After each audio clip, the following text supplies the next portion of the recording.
Management Arizona Game Day. The pregame show is brought to you by Meridian Wealth Management. Wealth well managed, life well lived. We're counting down to kick off on Arizona football. This is Wildcats Radio 1290. Second goal at the 3. And Fafita rolling to the right. Still rolling, running, looking for the end zone. Dives for the end zone. He's hit the end zone. Touchdown, Arizona. What a play by Noah Fafita. He splits two defenders. Boy, I mean, like a bowling ball. Hit both of them. They went in opposite directions, and he scores a touchdown. And the Wildcats are back in this game with 4:35 to go. Let's hope that we don't have any crazy plays like that coming up today, unless it's absolutely necessary. But showing his heart last week, Noah Fafita, in getting into the end zone late as the Wildcats' offense surged in the second half. Let's hope, though, that carries over to today. Yeah, absolutely. For sure.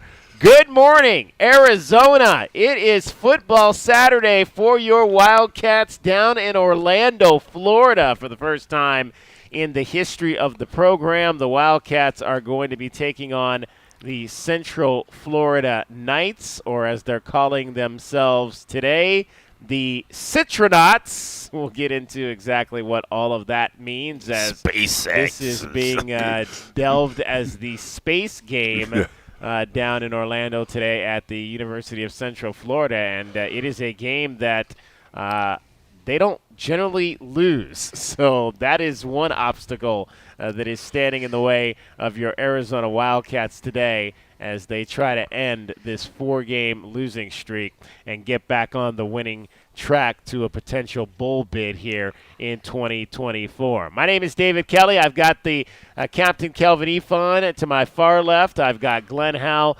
in center, the tight end from the class of 1985. J.W. Madden is always back manning things in the studio today. Arizona and Central Florida. And guys, we're kind of down to the nitty-gritty of this season. You've got November, and teams want to be playing well down the stretch of November. And if Arizona can be one of those teams this year, good things are going to be on the horizon for them.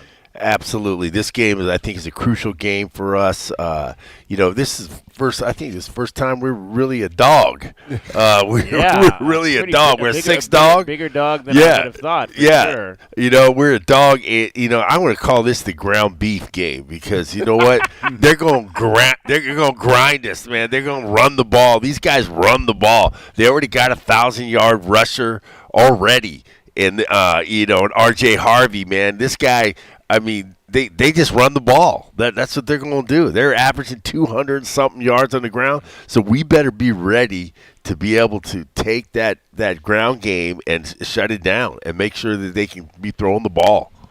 Hey, and when you say 1,000-yard rusher already, all I could think of is just physical. I mean, the offensive linemen coming off the ball, really teeing off on your defensive tackles and your linebackers, and we're a little thin at linebacker. So guys are going to have to really step up and try to take this opportunity to get this win. They're struggling now, but they've had a change in some coordinators or whatnot, so they're ready to be energized and try to make something happen, kind of like what we did versus Utah. So I'm a little leery of that, but at the same time, though, our guys got a great opportunity to get out here to Disneyland or wherever it is, and make something happen. And also, Kelvin, is that are we going to see somebody emerge today on the defensive side of the ball? Mm-hmm. This is your chance to be able to say that, hey, I can play in the Big 12, I can play big-time football, and now's your chance.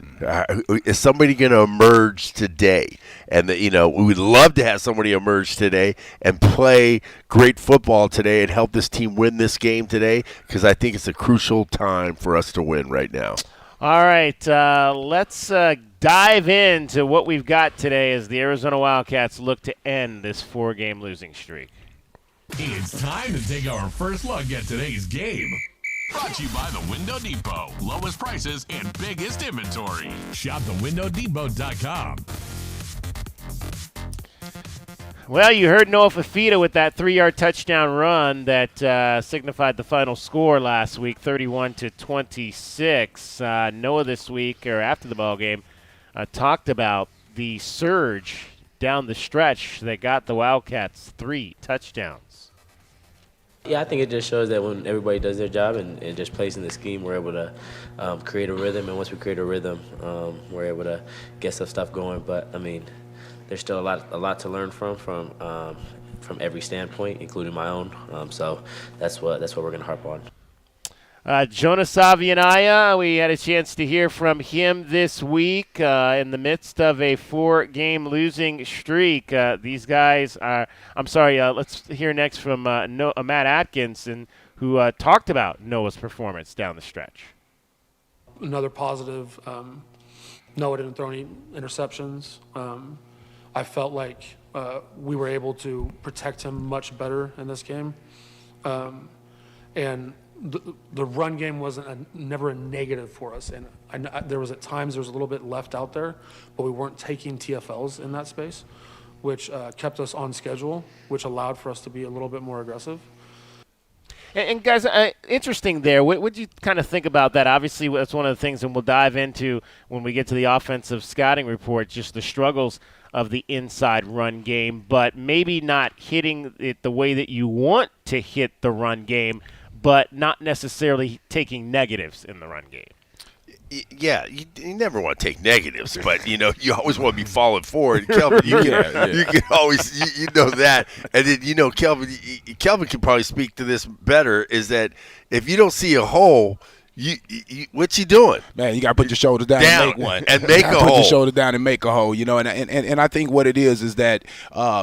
They still trying to establish who they are as an offense, right? They're still trying to figure it out. I mean, and once you get it figured out, you understand you have to run the ball. I mean, you have to stick to it. Some of the runs are going to be 0 yards. Some of them going to be 2 yards. But you have to stick to it, and then next thing you know, you break that long Tron candidate type of run, and then now you're averaging 15 yards a carry. So it's just being consistent with it and trusting it. It's tough, though, when you have a quarterback returning, you have a receiver. I'm going to harp on that all the time. You have a quarterback and receiver returning, and everybody expect everything out of them, so they go to him. Go to him, but you have to have that same type of you have to have that same type of stick-to-itness when you're talking about running the ball, right? So you can't get caught up in the times. You got to stick to it and give it a chance. And we talked about one of your film clips on Tuesday, David, is that you look at the way these guys are playing. They're playing with a guy next to him that he hasn't played with before. Yeah.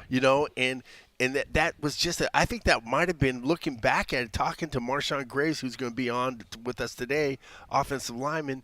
We talked about how it is important for you to play next to a guy that you are really in good communication. So if they're feeling, and they left the guy on the first level, when both of them went up to the second level, and that could be just a communication thing. And more so than communication, that's playing together, because I know him. I feel him. Well, I practice with him so much, and guess what? He don't go up on the double. So let me make sure I squeeze tight and make sure we get this double before I go up, because you know the guy that you're working with. Like me being a running back, I know which offensive lineman probably is going to miss a block.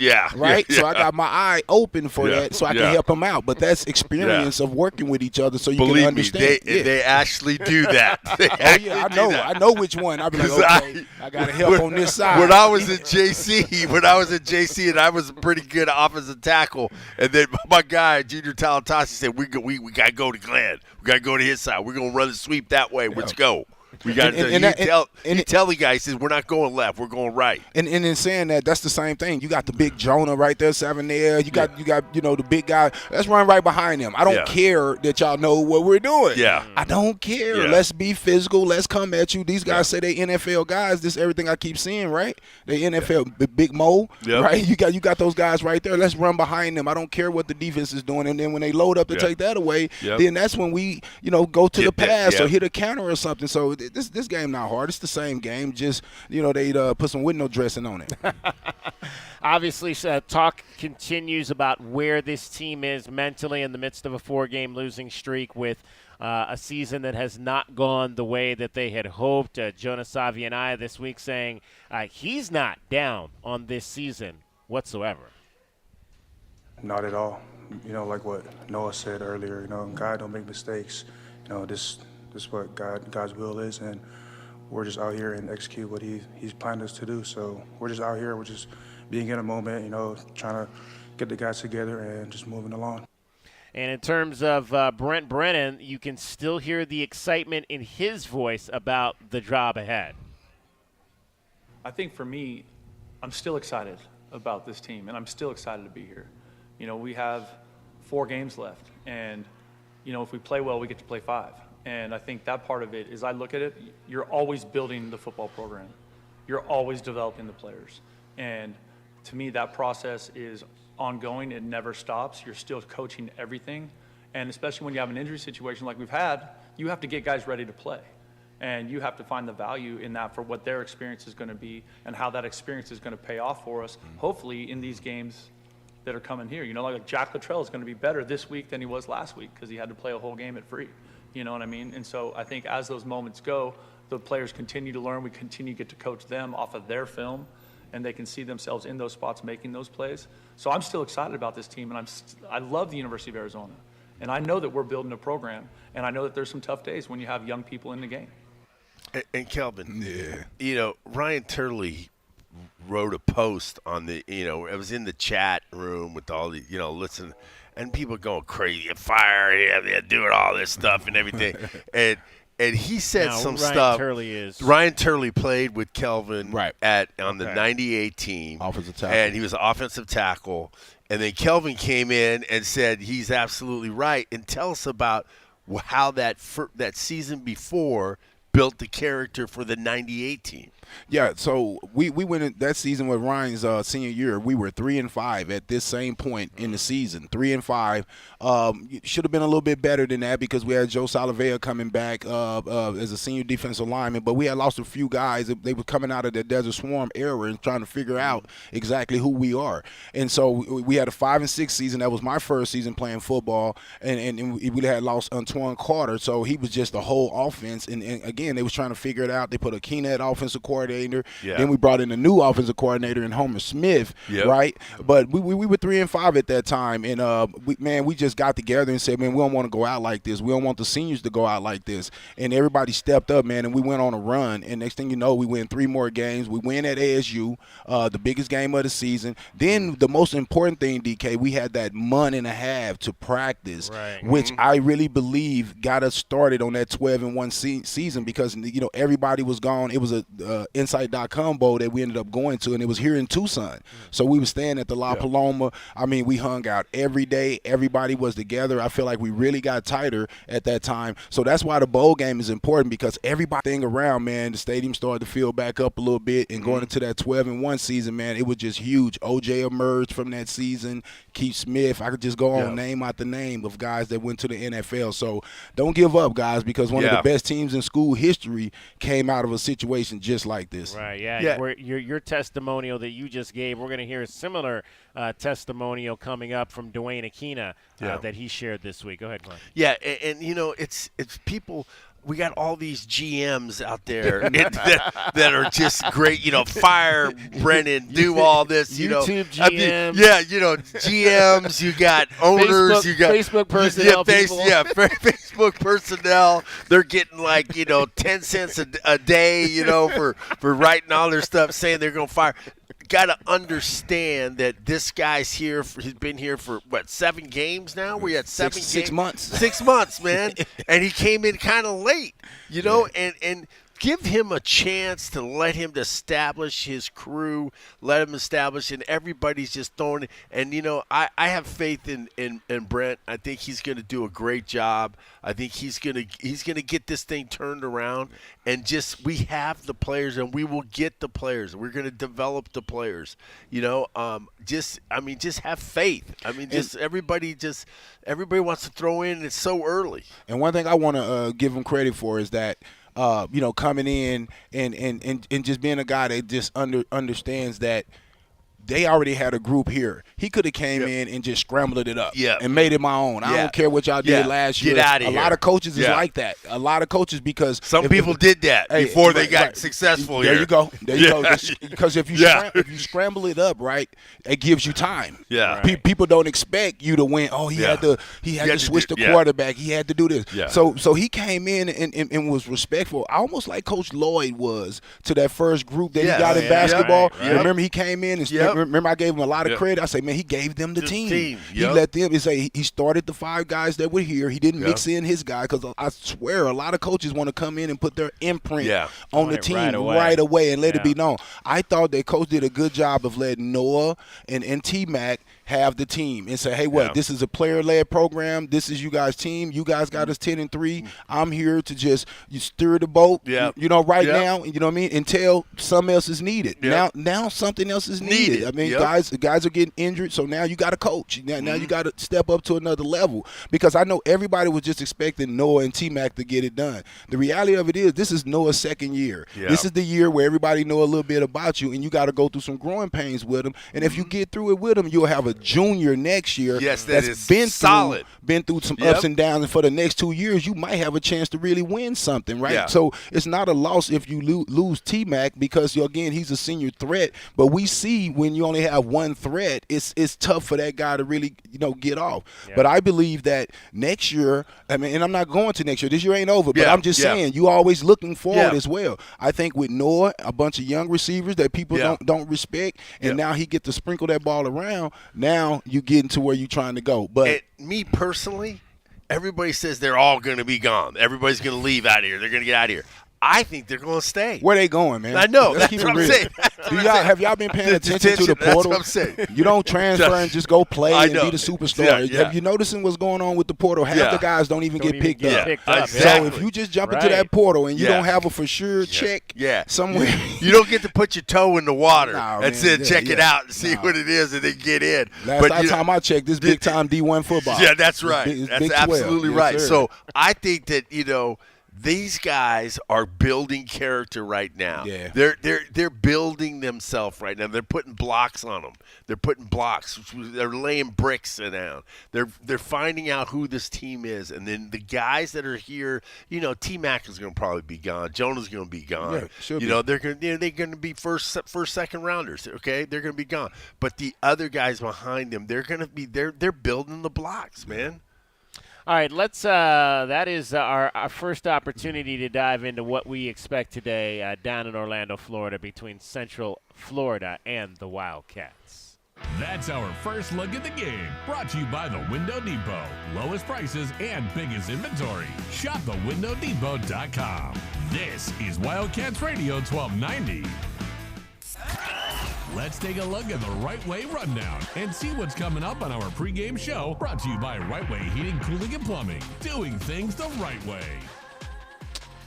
All right, straight ahead, we'll dive into what's happening with the offense. We heard from one Tetaroa McMillan this week. I had a chance to dive into some things with T-Mac, who had 2 opportunities to throw the ball last week. We're going to go inside the huddle with... We're going with Big Dad, better known as Big Dad Marshawn Graves. We call him Big Dad because he was like a daddy to all of us, man. Big Dad. Yeah, it's just a big dad, and he's a great guy. Offensive lineman, played with the Indianapolis Colts and the Denver Broncos. He was second-team all-conference Pac-10. Played with, Tom Tunnicliffe and, that whole squad, that 83 squad that I was on. They had a ton of NFL players on there. And, he's a great guy, offensive lineman. He teaches a little bit of offensive lineman. He has, he has a school that he does. And, he'll talk about, we're going to talk about some of that stuff, how hard it is when they're moving pieces on the offensive line and how that affects the play. And who's in the captain's corner this morning? I had to reach in there and go get a guy that I knew was a big Cowboy fan. Oh, boy. And even bigger Wildcat fan, football, man. I went and got Corey Williams, man, because, again, we got basketball coming up, too, so we're going to say a little bit about that. You know what I mean? So a little double coverage, right? Making my job easy. I can use that on Monday. hey, getting prepared. You're already ahead of it. But I bring Corey on, man, because he's a huge Arizona football fan, man, and if anybody understands this program and been around forever and kind of gets it, is Corey. So, yeah, I had to get him on to get his perspective. All right, one of the captain's seniors when he first got here. On the basketball side. All right, it is Meridian Wealth Management Arizona Game Day. We're coming to you live from Corbett's off 4th. The doors are open this morning. The sun is shining. Get your jog in downtown and then cruise right on through here and grab some breakfast and a whole lot more as we get you set for a 12:30 kickoff today in Orlando, Florida. Along with the captain, Kelvin Ifan, Glenn Howe, I'm David Kelly. You're listening to Wildcats Radio 1290. Our Window Depot coverage of Arizona football is just getting started. This is Meridian Wealth Management Arizona Game Day. Hour 1 of the pregame show is brought to you by Desert Diamond Casinos. First Chiropractic, Jack Furrier Tire and Auto Care, Picture Rocks Cooling, Heating and Plumbing, Restaurant Supply Store, Royal GMC Buick and Cadillac, Royal Kia, Royal Jaguar Land Rover, the Polson Results Team with Keller Williams, Southern Arizona, the Window Depot, and by Meridian Wealth Management. Wealth well managed, life well lived.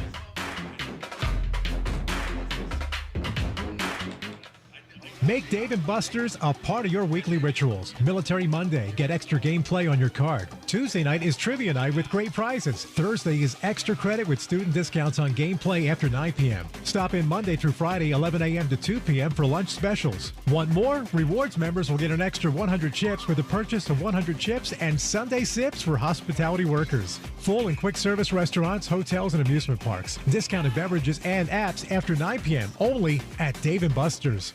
As Arizona's leading personal injury law firm for more than 35 years, Goldberg & Osborne agrees. Bear down, Arizona. With offices statewide, including Tucson and Sierra Vista, Eagle gives you home field advantage. More than 2,200 five-star Google reviews prove Goldberg & Osborne has the playbook for any situation. So after an accident, let the attorneys voted best personal injury law firm 4 years in a row tackle that insurance company and get you the settlement you deserve. Goldberg & Osborne, 1-800-THE-EAGLE. Cool Willie's Air and Plumbing. Always trust the big guy. Mention your Wildcats and receive $50 off any repair at coolwillies.com. Cool Willie's is proud to be a partner of the University of Arizona Wildcats radio broadcast. Two powerful teams working hard for you to get the job done right every day. Cool Willie's Air and Plumbing. Big enough to help, small enough to care. Remember to mention your Wildcats and receive $50 off any repair. coolwillies.com. Does it feel like the price of everything is going up, up, up? We can't control the price of gas or groceries, but at Royal Kia, we never add market adjustments, even while other dealers add fees because inventory is limited. At Royal Kia, you can rest assured you won't pay market adjustments, and we stand by our transparent online pricing. Royal Kia, the dealership that's different. OAC plus tax, title, license, dealer installed options, and $529 doc fee. Royal Kia, Speedway in Columbus or royalkia.com. All right, she's inside. Are you good? Yeah, it's just, she's my baby girl, you know? I do, and ceramic coating was a good choice. Oh, she's beautiful. Yep, I know. Recon Auto Detailing. Enhance or restore your baby to her former glory with paint recondition, ceramic coating, paint protection, tinting, and more for full protection of your vehicle inside and out. New cars, old cars, we love them all. Recon Auto Detailing, 3829 North Oracle Road, Tucson. ReconDetail.com. The Window Depot has everything you need to create the kitchen or bathroom of your dreams. Browse the aisles of in-stock cabinets available in a variety of sizes and configurations and instantly elevate your space today. Visit a showroom and let our experts guide you. Whether you're choosing from ready-to-go designs or creating a custom masterpiece, we can help you select the perfect wood type, color, and style, and top it off with unique hardware to complete your look. Find a location near you at thewindowdepot.com. The Window Depot, more than a window store. My heat and air were in a state of disrepair. It's November and the weather is cooling down. Now is the time to have your furnace serviced to ensure that it's operating safe and efficient. We also have a $79 garbage disposal service. And check out our monthly plumbing specials on our website. Call Picture Rocks Cooling, Heating, and Plumbing for all your plumbing and heating needs at 520-492-0748 or picturerockscooling.com. Picture Rocks Cooling, Heating, and Plumbing. Did you know collecting sports cards is one of the fastest growing hobbies around? Whether you're looking to start or expand your collection, Showtime Cards is your ultimate destination. As one of the leading card shops in the country, they've been serving our community for over 25 years with the best in sports cards and trading card games. From rare finds to the latest releases, Showtime Cards has it all. Check them out at ShowtimeCards.com or visit them today at 5801 East Speedway. And discover why collectors everywhere trust Showtime Cards for their passion. Our Window Depot coverage of U of A football continues. This is the Meridian Wealth Management Arizona Game Day pregame show on Wildcats Radio 1290. Now back to your hosts, David Kelly, the tight end Glenn Howell, and the captain, Kelvin Ifan. Here is the Wildcats offensive scouting report for today's game. He's into the end zone. Touchdown, Arizona. The offensive scouting report is brought to you by O'Reilly Chevrolet. O'Reilly Chevrolet. Get more with O'Reilly Chevrolet. Fafita will take the snap, throw it out to McMillan. Double pass. Tetero, no one open. Now he's going to run it. Comes crossfield. Now throws it back to Fafita, who makes the catch inside the 30, 25-20, and out of bounds. That was not the play they designed, but it worked to perfection. McMillan to Fafita. It usually goes the other way. It's a first down. I mean, shoot, just like every time the ball touches my hands, you know, at the end of the day, it's my job to make a play, and that's what I had to go out there and do. Obviously, just like a quarterback, my first read wasn't there, so making my read, thinking about running the ball, and I'm seeing Colo wide open, so why not throw it to the wide open guy? Well, that's what I talked about I wanted to see last week. I wanted to see the ball in T-Mac's hands 10-plus times, and he had 10 receptions to go along with those 2 passing opportunities. And again, you gotta find a way to get your best player in the ball game, and the Wildcats were able to at least get that done last week, even though at the end of the day it did not result in a win for T-Mac, but over 200 yards receiving last week in the loss to West Virginia, and he got back in the end zone for the first time since the Wildcats' first game against New Mexico. So that first pass to Noah worked out. The second pass to Noah, however, did not.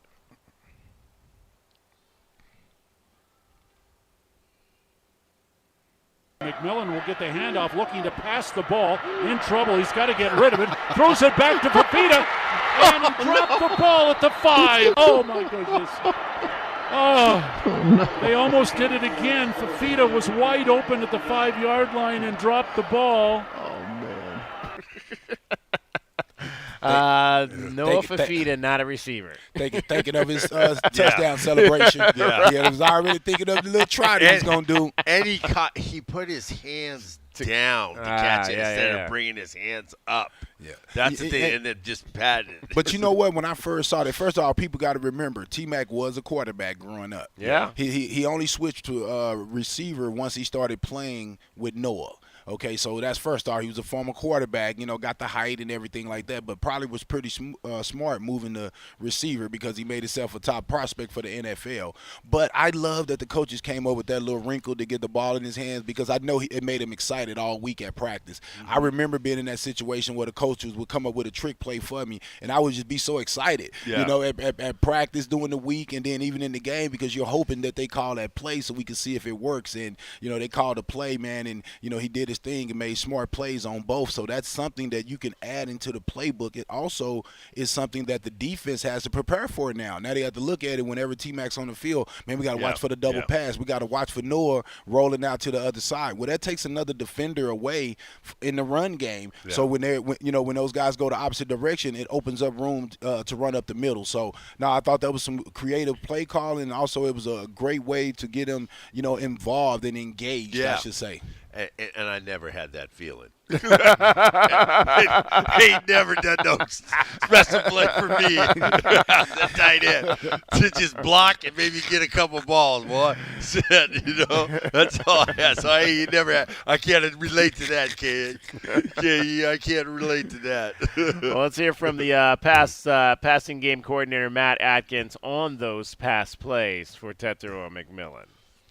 Well, I think one of the things we talk about all the time is when it's a special play, it needs to go to special players. Those are high risk, high reward. When you put it in like T-Mac's hands, you feel comfortable that if it doesn't go perfectly, that he will make it right.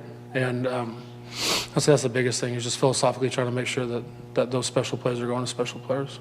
All right, so here's my problem with what he just said there. Okay, if special plays, and I'm going to go back to what happened 2 weeks ago against Colorado, if special plays are supposed to go to special players, then why do we try an onside kick with a guy who has never plays? Yeah. So clearly they went against their philosophy 2 weeks ago. Let me back the coaches a little bit on that. They don't know exactly where that ball's going to go, and it happened to be in front of a guy. Well, I think they know where they're kicking it. They know who potentially is going to have the best opportunity to recover that kick. Yeah. So that philosophy clearly was not the case there, but it was last week in knowing that you had to find a way to jumpstart this offense and get your best guy involved. There. So that's the only thing I had with the issue I had with Matt Ack. I mean, I love that. I love what he said there, and I absolutely believe what he said there. I would just wish they had used that philosophy 2 weeks ago when they tried an onside kick to start the game. Had a chance to chat with Tetero McMillan, and here are some of the things that I asked the best player on this offense. T-Mac, what was kind of like to be the quarterback out there on a couple plays this past week? Nah, I felt good, man. Obviously last year I was fortunate enough to throw a touchdown to Mike Wiley last year. So this past game, we used both of our double passes. So felt good out there to, just be able to make plays and throw the ball. T, did you razz Noah at all for dropping that pass? Oh, man, you already know he messed up my passer rate in college football. I'm supposed to be 5 for 5, 2 touchdowns right now, but but it's all right. He made up for it the next play, so I'm not mad at all. Yeah, what have the conversations been like between you and Noah about the disappointment of this year and not maybe reaching the heights that you guys wanted to coming in? No, it's just more like we don't really dwell on, the past couple games, but it's just more like, what can we do now? What can we do to win this next game? Or what can we do to get us to a bowl game? Get us be able to play in December. Obviously, this team, we don't want our last games to be in November. So whatever we can to help this team to play in December and get a bowl game is we're going to try to do the best we can. And there's a lot of people that are wondering, like, where this team is mentally, if you guys are still together, and just that huddle you guys had where you were in the middle of the huddle at the beginning of the fourth quarter kind of firing up the guys. Take us into that moment, what was going on, what you were saying, and what that shows about where this team is right now. Oh, no, yeah, that fourth quarter, that's just our little fourth quarter thing. We will bear down. Just gets the team going, fired up. Obviously, we had a good little push in the fourth quarter. Obviously, we didn't get the job done, but that little moment, before the fourth quarter definitely helps us out as far as, momentum and energy. And I feel like that's what our team needs right now, We kind of start off a little slow. And I feel like if we're able to play in the like we did in the fourth quarter versus West Virginia the whole game, then, the record would be a lot different. I'm telling you, I've been listening to all the news conferences with these guys. Mm-hmm. If there was something going on, there would be some hesitation when they answer those questions. Yeah. There would be some, Right. There's no hesitation when they ask the question to these gentlemen, man. I'm really proud of these guys that they're taking all the crap that they're getting for not playing well, and they're just not playing well. They're not playing well. And these guys are really, I think they're really together, man. Yeah, they're owning it. I think they're owning it, and they're together. And I think it's the leadership of the men that are there, and the ones that are even hurt are even incorporating that of how they are being leaders of this team. So, if you hear in the press conferences, if you hear guys, stuttering, and saying, and then making excuses and not looking, and they're looking at the camera. Right. They're looking at it. They're not turning down, and saying it with confidence, full-throated. Yeah, being leaders. That's what I'm excited about. Being leaders because they know the younger guys are watching. Yep. They know the younger guys, the other teammates are watching to see what the leaders, the captains, the guys that have been appointed captains, voted captains, what are they do? How are they feeling? Because that's the way you're going to gauge, your energy from. And I say this, man, these guys were under a lot of pressure. You come back into this season with everybody coming for you. They were saying we was going to be a playoff. Like I remember being the underdogs coming for people. I mean, a lot of times if your group isn't all the way together, you're not ready for that. And this group wasn't already all the way together because it's just like after the 12-1 season. Those guys are living off the season before. And whenever you do that, there's a little disappointment that's going to come. You have to put that season away and come back and go back and be the same gritty guys you were coming out of the 1-12 or whatever that was. I think the guys, I know from just watching the way we play, we wasn't rough and tough and physical, running. You know how Jonah Coleman running people over, an offensive line.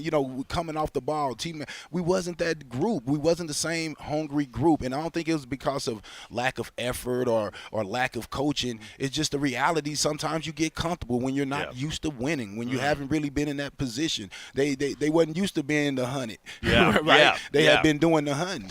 You know what I'm saying? So it just a little a little something comes with that. But we're gonna find out a lot about them today because UCF is a very athletic team. Yes. And if you can beat this team, it's going to say a lot for going down with the rest of the season. The schedule is concerned because this is probably one of the more athletic teams that we're going to play. And if you look at it, we were just looking at the numbers of these guys. I mean, I'm talking about height and weight. You're looking at linebackers 6'3", 6'4", 6'2", 240, 230. Florida boys. Right tackle 6'11". These guys are 3 and 5? Yeah. 3 and 5. 3 and 5. 6'11", 6'6", 6'7", 6'8" on the offensive line. Well, Glenn, UCF is in the same situation. They're in the Big 12 now. They can't surprise people anymore. Yeah. People know who UCF is. But they've beaten a lot of big teams. Always had great. Absolutely. They got 16 guys in the NFL right now. Yeah. Do we have 16? No. Yeah. You know what I'm saying? No. So do you understand what I'm saying? I mean, that's not a diss. I mean, let's keep it real. I mean, they have 16 NFL players right now from this program, and you can look at the roster just in size and speed. Got a few more coming out this team. Yep.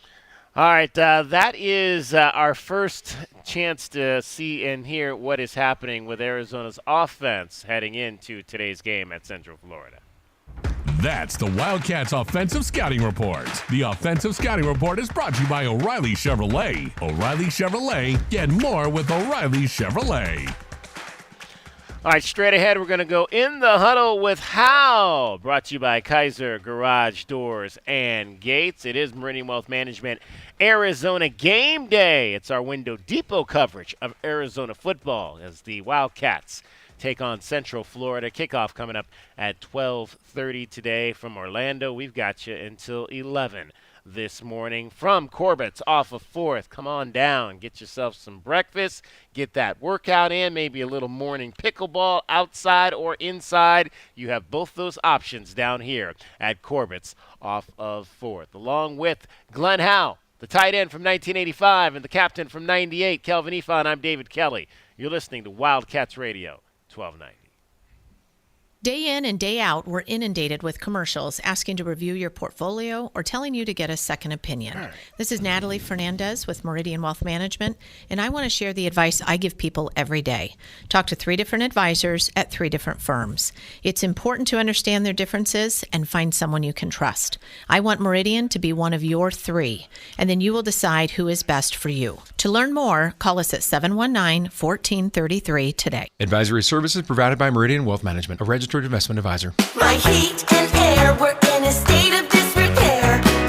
It's November and the weather is cooling down. Now is the time to have your furnace serviced to ensure that it's operating safe and efficient. We also have a $79 garbage disposal service. And check out our monthly plumbing specials on our website. Call Picturox Cooling, Heating, and Plumbing for all your plumbing and heating needs at 520-492 0748 or picturerockscooling.com. Picture Rocks Cooling, Heating and Plumbing. Go Wildcats! As the new season starts, the Tucson Police Department bears down with the Tucson community. We are looking to build our team, and we need you. Interested in joining our starting lineup? Visit jointucsonpd.org. Join our team and score a great career. From our commissioned officers to our professional staff, the Tucson Police Department proudly stands behind the Arizona Wildcats. Bear down and apply today at jointucsonpd.org. Did you know collecting sports cards is one of the fastest growing hobbies around? Whether you're looking to start or expand your collection, Showtime Cards is your ultimate destination. As one of the leading card shops in the country, they've been serving our community for over 25 years with the best in sports cards and trading card games. From rare finds to the latest releases, Showtime Cards has it all. Check them out at ShowtimeCards.com or visit them today at 5801 East Speedway. And discover why collectors everywhere trust Showtime Cards for their passion. JT Auto, where customers are family. Trust your vehicle to JT Auto professional and reliable automotive repair and maintenance services. JT Auto is conveniently located off Fort Lowell and Country Club. Open Monday through Friday. JT Auto is a full-service auto shop with satisfaction guaranteed, offering you the best in tires and wheels, auto repair, oil changes, computer diagnostics, suspension and brake service, and heating and AC. Bring your car to JT Auto, where customers are family. 623-7066. That's 623-7066. 2025 is bringing the biggest change to air conditioning in decades. New EPA regulations mean AC costs could rise by up to 25%. If you've been thinking about replacing your old AC, now's the time. Rightway is offering zero interest financing and a free furnace when you replace your AC this month. Don't wait till next year when prices go up. Call Rightway today for your free no obligation estimate. Call 520-549-2697. Experiencing the natural wonders comes easy at Rockin' K. Nestled at the base of the Rincon Mountain foothills, enjoy stunning mountain views up close every day. 6 model homes are now open to tour at Del Webb at Rockin' K. Here, life is about more than just beautiful homes. It's about the experiences waiting outside your front door at this new 55-plus active adult neighborhood. LiveRockingK.com. Designed by nature. Proud U of A radio broadcast sponsor. Come out to Dave & Buster's, the best place outside of the stadium to see the games this football season. Monday and Thursday, get all-you-can-eat wings with game card for $19.99. Sunday, get in on the chance to win a big game watch party at Dave & Buster's in front of the big screen, plus other big prizes and weekly winners. Join them now through October 22nd, all day, every day. They'll be offering $5 22-ounce drafts only at Dave & Buster's. Make Dave & Buster's your place to watch the games. Our Window Depot coverage of U of A football continues. This is the Meridian Wealth Management Arizona Game Day pregame show on Wildcats Radio 1290. Now back to your hosts, David Kelly, the tight end Glenn Howell, and the captain, Kelvin Ifan. Got him? Or no?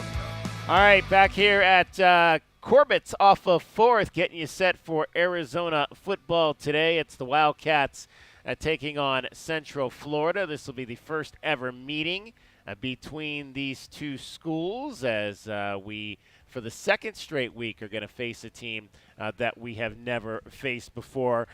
Guys, I also want to, you were talking about recruit this team, this Central Florida team, and I want to play a cut from Dwayne Aquina here. The JW, this will be one of the cuts at the very bottom in the 10 block, because he talked about when they went down, they came up this week, obviously 1992, the start of the Desert Swarm era. They went down to Florida, played the University of Miami, and came a missed field goal away from beating, at the time, was one of the best programs in the country. And Dwayne this week talked about how that changed their focus, and Florida became a state where they felt like they could get players to come out to play here at the Arizona. Let's hear from Dwayne Aquina on that. In fact, after we had the close game with Miami in 92, 8-7, and then we shut them out 29-0 in the Fiesta Bowl, we decided that, let's get in there because of the nature of the players. And then while I was at Stanford, that was my area. So, I recruited by position. I've always recruited by position every place I've been. It gives me a chance to get to know the defensive backs. But there's just really good players down there, so that's the benefits. Distance can be an issue, and there's some really good football teams down there, but there's a lot of speed too. So much like Texas and Georgia, there's just a lot of good players that are in there that you can find a guy every now and then. Yeah, I mean, you're not maybe going to get a whole lot of guys out of a state like Florida, but if you can get a handful, get a few, like I said, I've always believed Texas is a place that Arizona has got to recruit. It's close, like you mentioned, it's much closer than Florida, same type of quality athletes, but those kids can go home easier, their folks can come out here easier, but if you can get 5 kids out of Florida, those are good additions to your roster. Yeah, I think that's always good to get. There's a lot of different states that are really, I think we can get into. There's not a state that I don't think that we can't get into, because if you look at this is like what, November, and look at us now, and it's pretty nice. It's not going to be cold. We can go into Ohio. We can go into some other places. I think we got the whole country that we can really try to attack. There we go. And you want to say, Colin? Well, one of the guys we got was Chuck Rich that played with us back in when I was here at the U of A. He was a DB, but he's one of the guys that they actually got from playing down there in that game. He was a bag-up role player, special teams guy, but real instrumental in our success. And that's why this game is so important. That's why, you have a team now in your conference in a state like that. You have these teams in your conference in Texas now, and you're going to be going down to TCU and playing down there in a couple of weeks. I mean, these are important games to play well in because, kids go down, you go down there and put up a good performance today, and now those kids are like, Arizona? Yes. Arizona? Okay. And because what happens is, just imagine you a kid in Central Florida and UCF isn't recruiting you. And then Arizona come down there and play, and you say, they get to play against Arizona? I get to come home every 2 years and every other year and play in front of my family and get to destroy the team that wouldn't pick me up? That's exactly the reason why a lot of these guys or have the opportunity to go to these schools, because some of the schools in their own state isn't recruiting them. And so it's an opportunity to come back. So it's important to play these type of games, the Big 12, the Houston, the TCU, the Dallas-Fort Worth area, and also the Texas Tech game that's in Lubbock. That's a lot of opportunities from Texas kids from all over Texas to look at Arizona as a place that they could come to get a chance to go back and get some payback on them teams that didn't recruit them. Well, we were talking about the offense in the last segment, and we'll go back and hear from a few more of our offensive players. One of the things, obviously, you're dealing with this offensive line is some new kids on the block. Michael Wooten got his first start in college football last week on the right tackle side, and Jonah Savianaya talked about how Michael played in that game last Saturday that lost to West Virginia. First of all, props to Mike, being able to fulfill that right tackle job. It's not an easy task to ask someone and just go out there and execute. But shout out to him, he's been putting in the work throughout the offseason, and he's deserved every snap. Proud of him. His first collegiate start as well, as the game Saturdays come by, experience comes, so that'll boost his confidence up. But it's been good. Jonah, what have you identified are some of the reasons why the inside run game has struggled over the last few weeks? Just comes from our preparation. We got to prepare better. We got to, work together as a unit. That's on us, the players, not the coaches. We got to execute better. The coaches are not out there playing. It's us, the players. We got to go out there and execute what the coaches are giving us to run. So we just got to, do better this coming week. And I also asked Matt Atkins about that, the inside run struggles that the Wildcats went through in that game against West Virginia. Well, I think a huge part of that is the shuffles that we've had to make just personnel-wise. And we have a bunch of players that we are really excited about that are getting experience right now.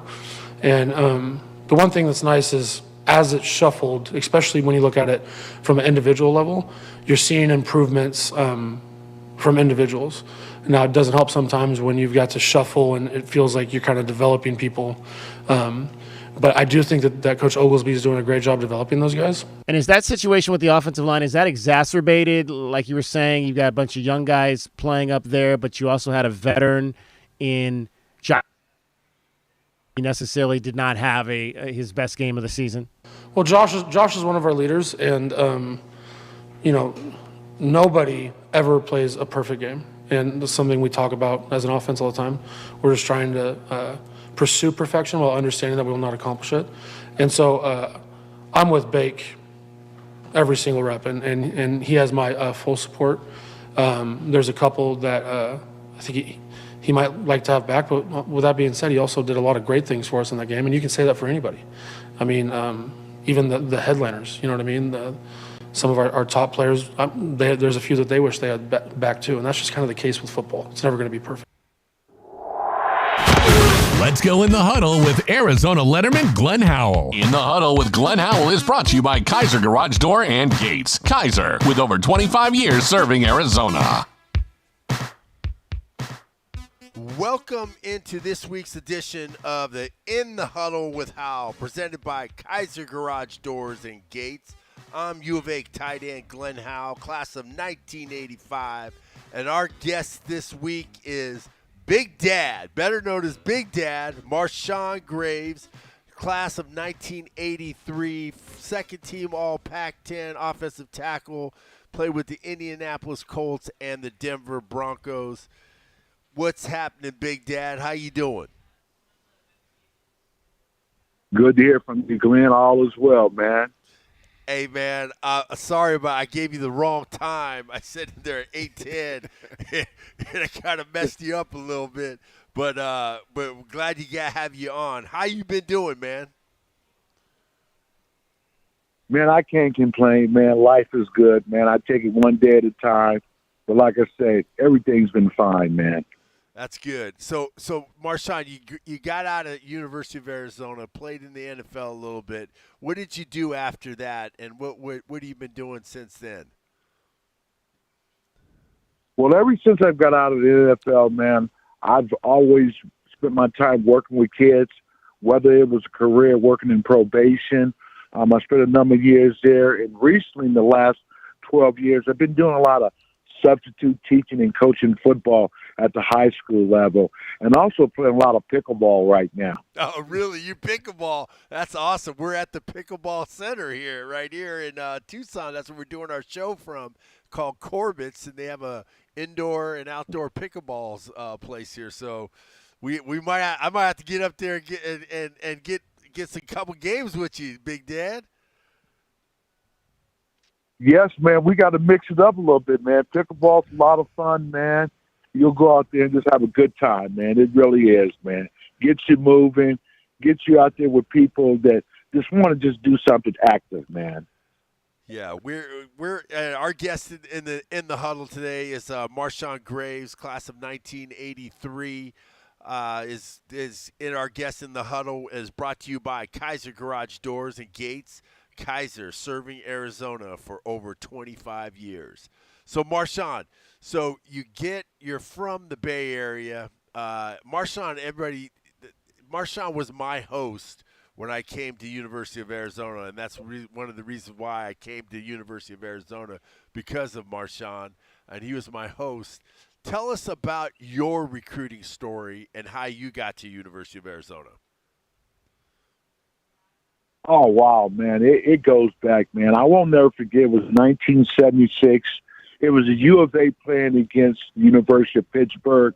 Pittsburgh had Tony Dorsett, Danny Moreno, Mark May, Hugh Green, and U of A had a running back by the name of Hubie Oliver. Yes. And one of the things that I got sold on was the atmosphere in Tucson. They had a lot of palm trees.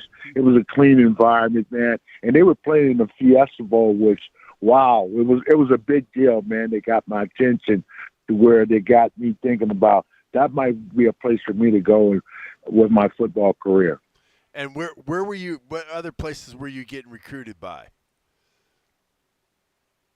Other schools at the time were recruiting me was the University of Oregon, I had two offers, which was Oregon and the U of A. Of course, I chose U of A because of the warm weather that they had there, as opposed to going up north and playing in the North Pacific where it's cold and foggy. Yeah, exactly. I'll tell you, because when you come here, you probably came here in like January, and it was just like beautiful. It was nice and sunny and everything. And who was your recruiting host? Do you remember who your recruiting host was? My recruiting host at the time, I believe his name was Gus Tucker. He was a middle linebacker. Yeah. U of A. He was an upper class. Yeah, he showed me around and got me introduced to, the campus and some of the guys who were on the team at the time. Yeah, that's awesome. And so when you got here and you decided you're here at the U of A, do you remember the first time that you got into a game, and how did you feel when you first got into a game at the University of Arizona? Well, it was 1980, November 1st. We were playing UCLA. They were ranked number 2 in the nation. We were playing them in Tucson, and Alabama had lost that day. They were number 1. They lost to Mississippi State 6-3. Well, that day we upset UCLA, and the thing I remember most is an opportunity to get in there and play at the level against the competition that I was facing. To get in there for a series, that really was an exciting moment for me in my time at the U of A. And after that, Marshawn, did you realize that you can play at this level, and you can play and at that time was the Pac-10, and you knew that you could play? Do you feel comfortable after that? Yeah, I did, man. After I got in there and got an opportunity to mix it up with some more experienced players and so forth, my confidence level kind of like rose to where I believed that, hey, you know what? I can compete. I can play at a level where these guys are playing at as an offensive lineman here in the Pac-10 at the time. I was a right tackle, and I played some solid football for the U of A up front. Okay. We're in the huddle with Marshawn Graves, second team All Pac-10, is in the huddle with us, brought to you by Kaiser Garage Doors and Gates. Kaiser, serving Arizona for over 25 years. So, Marshawn, we've had a little bit of struggle with the University of Arizona offensive line. Tell us how important it is to play as a unit if you have guys going in and out, guys got switching position. How important is it to have that continuity with those guys playing together next to each other? I think the continuity overall is very important. I think you have to be able to assemble some guys who believe that they can collectively get the job done from tackle to tackle. I mean, playing offensive line, I think we had spoke about this privately. It's almost like a song. In other words, it has to be in harmony. In other words, you have to know how to do it, when to do it, and where to do it. And it's an area of protection in which you have to own up to and believe that you can do it as a group collectively. And I thought about the fact that it takes anywhere from, I would say, 4 to 6 weeks to where you kind of get a feel for guys playing together and be able to perform together collectively. Yeah, and some of our guys have been moving from tackle to guard and stuff like that. So it's been a kind of a challenge for us, and it's just for what you said about the having the harmony and everything is important, and I think we just haven't got that harmony yet. And I think we're working on that, and it's just kind of difficult. And we got a question here from Kelvin Ifan. I wanted to ask you a little bit about how hard is it for offensive linemen to pass block when you don't have a lot of run opportunities to tee off on the defensive line? Like, how hard is that? How important is it to establish the run from a physical standpoint? Well, from the standpoint of establishing run, you got to be able to come off the ball collectively. If you got men in front of you in which you should be able to move at a point of attack before you get to your next level. Running the ball is very crucial for any offense. And if you don't have the line that don't have the footwork, don't have the hand placement, don't have the hip speed to get in front of people and move people, that presents a major problem as far as like being able to run the ball. Yeah, and Dad, that we when we used to play, it was so important for us how we established the run, and it was so much easier for us to do pass blocking because the guys were sitting back, waiting for us to come off the ball and smash them in the mouth instead of coming up field and trying to rush the quarterback. So I think that's a big key too if you can establish it. So that's really good. So have you been watching our guys? What do you think about what's been going on with this team? Well, I've had the opportunity to peek in on some of the games and so forth, and what I'm just seeing is that when we run the ball play side, and what I mean by that, where we're running the ball to the right or to the left, is that we have a guy in the gap. We're not moving that guy between two guys. We're basically just kind of like tapping him and moving to the next level. That's not good for the running game. Right. The guy in the gap is the guy we have to move to get the running game going and get him off the ball to where we can get to the next level. That's where I think where they're having just a problem at right now is getting people moved off the ball between two linemen that have a guy in the gap in which they should be blocking. Yeah, and Big Dad, when we were getting coached by Coach Barry makes sure that we move the first guy in front of us. We got to get him out. And if you're lucky, you can move that guy all the way into the second level. Exactly. And that's the thing. And the thing about being an old lineman is that you got to have pride. Yes. Okay? There's got to be some type of what I call aggressiveness, man, to where you want to get in this guy's body and get him out of the way. You know the play.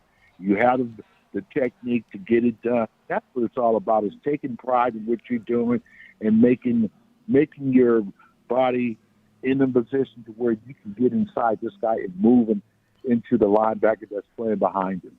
And I always loved the type of lineman that wanted to go big on big. You know, the lineman that try to go get the DB and run past the defensive tackle. I always hated that guy. Like take on that D tackle. Yeah. It's big on big. It's big on big. And then we go the linebackers, the fullbacks, and then you go eat the biscuit out there of that DB. But let's take care of it. They down there blocking the DB. And the D tackle got a tackle for loss. I'm like, what's happening here? Yeah. And then, more importantly, too, as an offensive lineman, I used to take pride in the fact that when you ran the ball behind me, that meant something. That meant that you trusted me as an offensive lineman to get something done up front. So it was a thing of pride where, you know what, this is personal. Okay, they're coming on my side. I got to make something happen. So I just wanted to contribute that to you guys.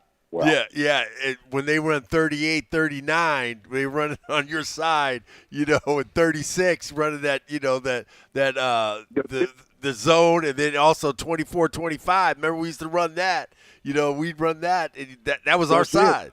That was it. You felt good about yourself. That's it. You took pride in what you're doing. They gave us the technique.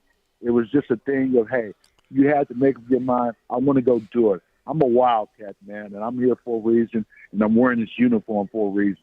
I want to make a difference for my team.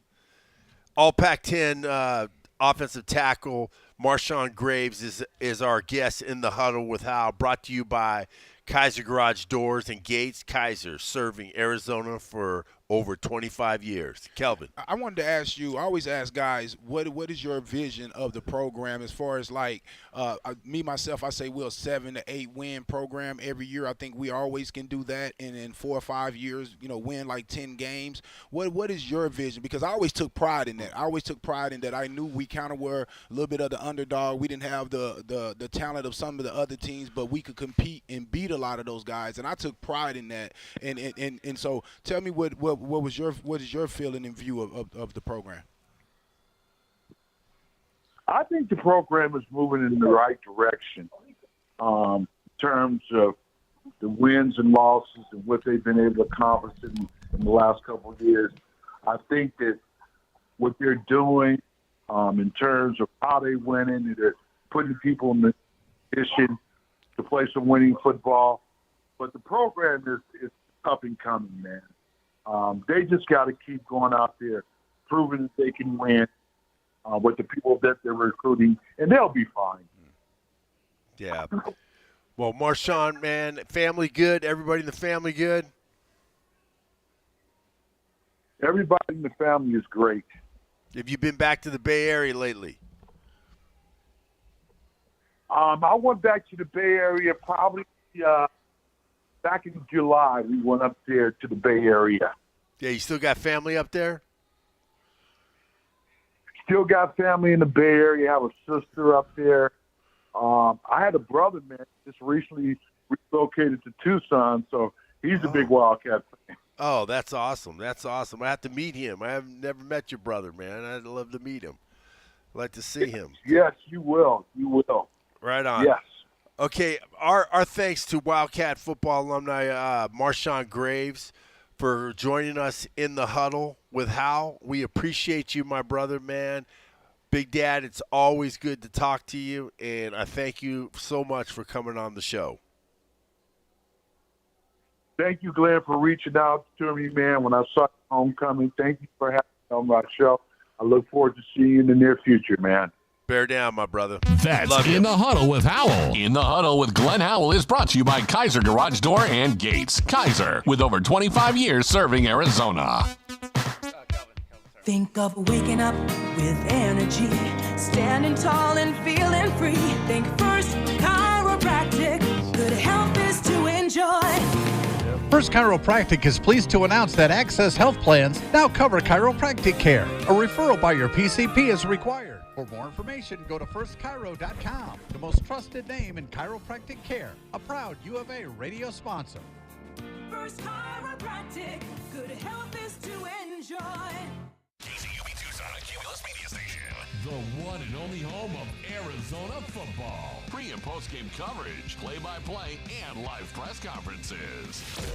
We are Wildcats Radio 1290. Does it feel like the price of everything is going up, up, up? We can't control the price of gas or groceries, but at Royal Kia, we never add market adjustments, even while other dealers add fees because inventory is limited. At Royal Kia, you can rest assured you won't pay market adjustments, and we stand by our transparent online pricing. Royal Kia, the dealership that's different. OAC plus tax, title, license, dealer installed options, and $529 doc fee. Royal Kia, Speedway in Columbus or royalkia.com. The garage is more than a place to park your car. It holds prized possessions, and for most, it's a bustling entryway to the home. That's why LiftMaster designed the first ever opener with a built-in wide-angle camera and two-way audio, so you can see what matters and secure what's inside. Ensure your family and prized possessions are secure with a reliable garage door opener that's built to last and powered by MyQ for smartphone control. The team at Kaiser Garage Doors and Gates are your locally owned LiftMaster professionals. Visit kaisergarage.com to learn more. Do you trust those in charge of your financial future? Trust is founded on 3 core principles: competence, honesty, and benevolence. Those making decisions about your financial future should always place your best interest ahead of their own. I'm Natalie Fernandez-Lee, and at Meridian Wealth Management, fostering trusted relationships with our clients is our top priority. Call us at 719-1433 or visit meridianwealthllc.com to learn more today. Advisory services provided by Meridian Wealth Management, a registered investment advisor. Cool Willie's Air and Plumbing. Always trust the big guy. Mention your Wildcats and receive $50 off any repair at coolwillies.com. Cool Willie's is proud to be a partner of the University of Arizona Wildcats radio broadcast. Two powerful teams working hard for you to get the job done right every day. Cool Willie's Air and Plumbing, big enough to help, small enough to care. Remember to mention your Wildcats and receive $50 off any repair. CoolWillies.com. Get your backyard summer ready with a custom pool from First Choice Pools. A backyard oasis built around you. First Choice is a full-service builder of beautiful in-ground pools and backyard designs for years of staycations. If you want to dive in this summer, now is the time to visit TucsonPoolBuilder.com. First Choice Pools for installs, renovation, remodeling, and repair. Get started today at TucsonPoolBuilders.com. Ask about our 60-day pool. To be summer ready, First Choice is the only choice. Make the right choice for your home when it comes to windows and doors. For more than 20 years, the Window Depot has provided the best price and biggest inventory on in-stock windows and doors. The Window Depot is open to the public, so whether you're a homeowner or a contractor, you can shop the enormous warehouse. Browse the shelves with over 1,000 vinyl windows, interior and patio doors, and skylights in several varieties and sizes available to go home today. Shop thewindowdepot.com or find a location near you. The Window Depot, best price, biggest inventory. Sean Furrier here for Jack Furrier Tire and Auto Care, a proud sponsor of Arizona Athletics since 1968. And this year, the Wildcats are driving into the Big 12. But we've been down this road before. From the WAC to the PAC, it's never been about the conference. It's always been about the Wildcats. And you can count on the Cats. And you can count on Jack Furrier Tire and Auto Care for the very best deals on tires and award-winning auto care. Jack Furrier Tire and Auto Care, since 1960, we're here to get you there. Go Cats! Wildcat Nation, are you ready? Touchdown, Arizona, Gunnar Maldonado. Noah straight back to throw. Got him in. Touchdown, Arizona. He's sacked by Jacob Manu. And it's picked off. Trayton Stukes. Nobody close to Tetaroa McMillan.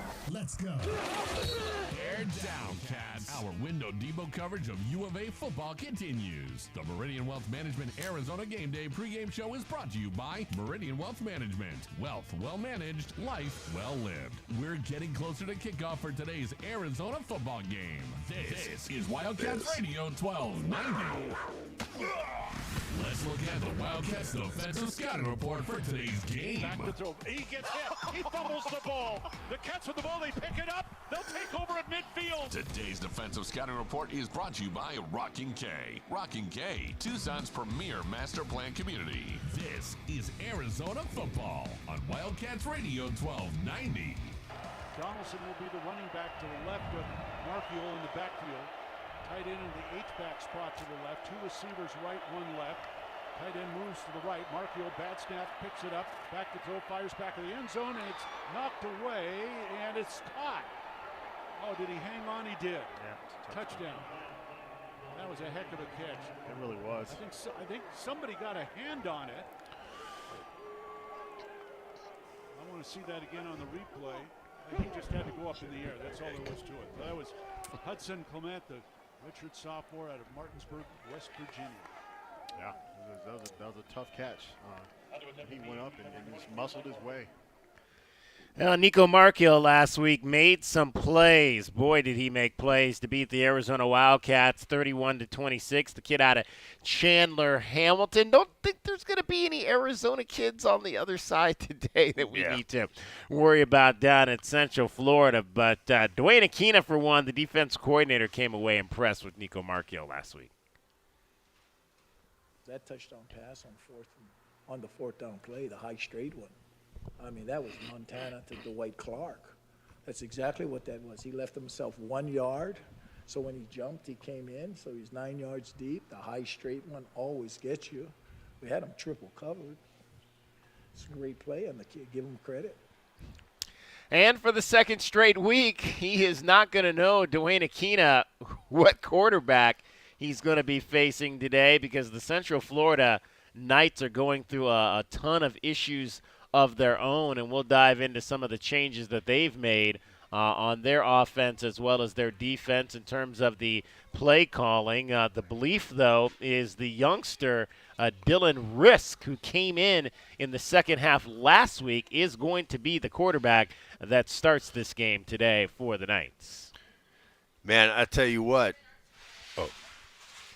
He gave the offense some life. He did progressions. He battled really hard. He made plays. He created things when things broke down. That's Gus Malzahn, the head coach of the UCF Knights. So we'll hear a little bit more from him coming up later. Go ahead, Glenn.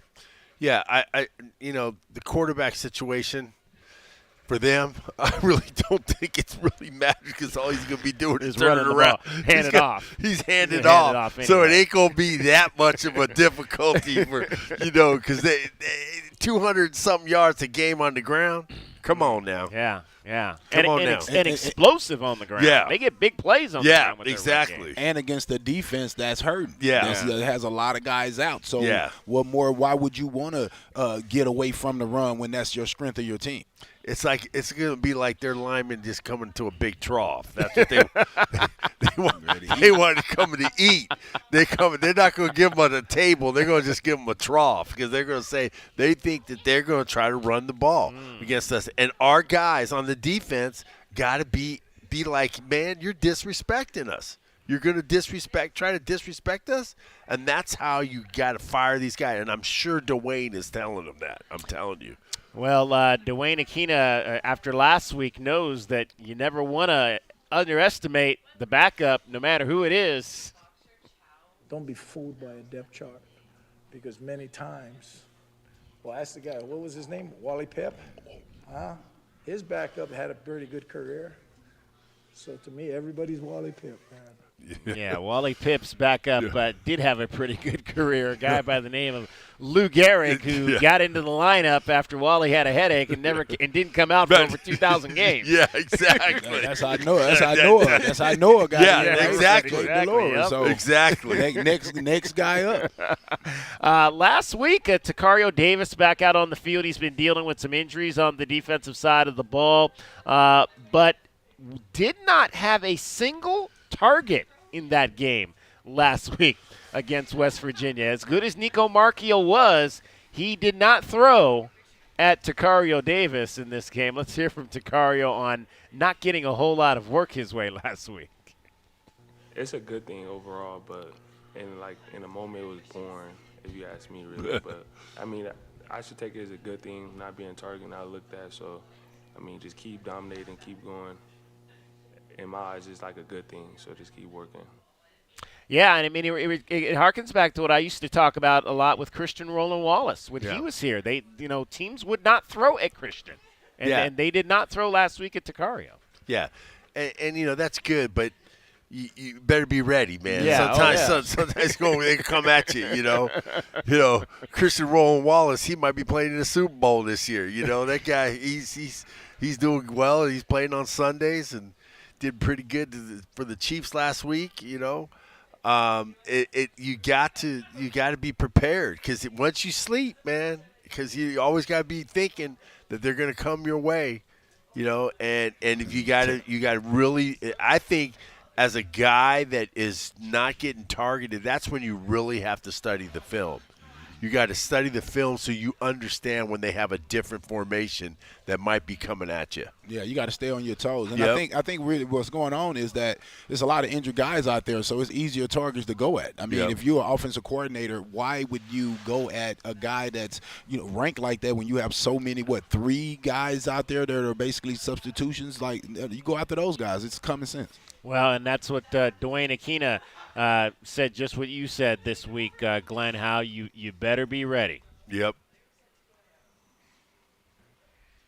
There's a lot of horses that were in this race when this season started, So that's just – and he's worked really hard at developing his craft, the little things, the fundamentals, and being that. So that I got much respect for him to do that. He hasn't changed. He's continued working his habits.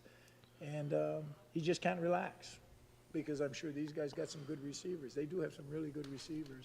So there's a chance he'll be targeted this week. All right, we'll see if they utilize some of those receivers this week.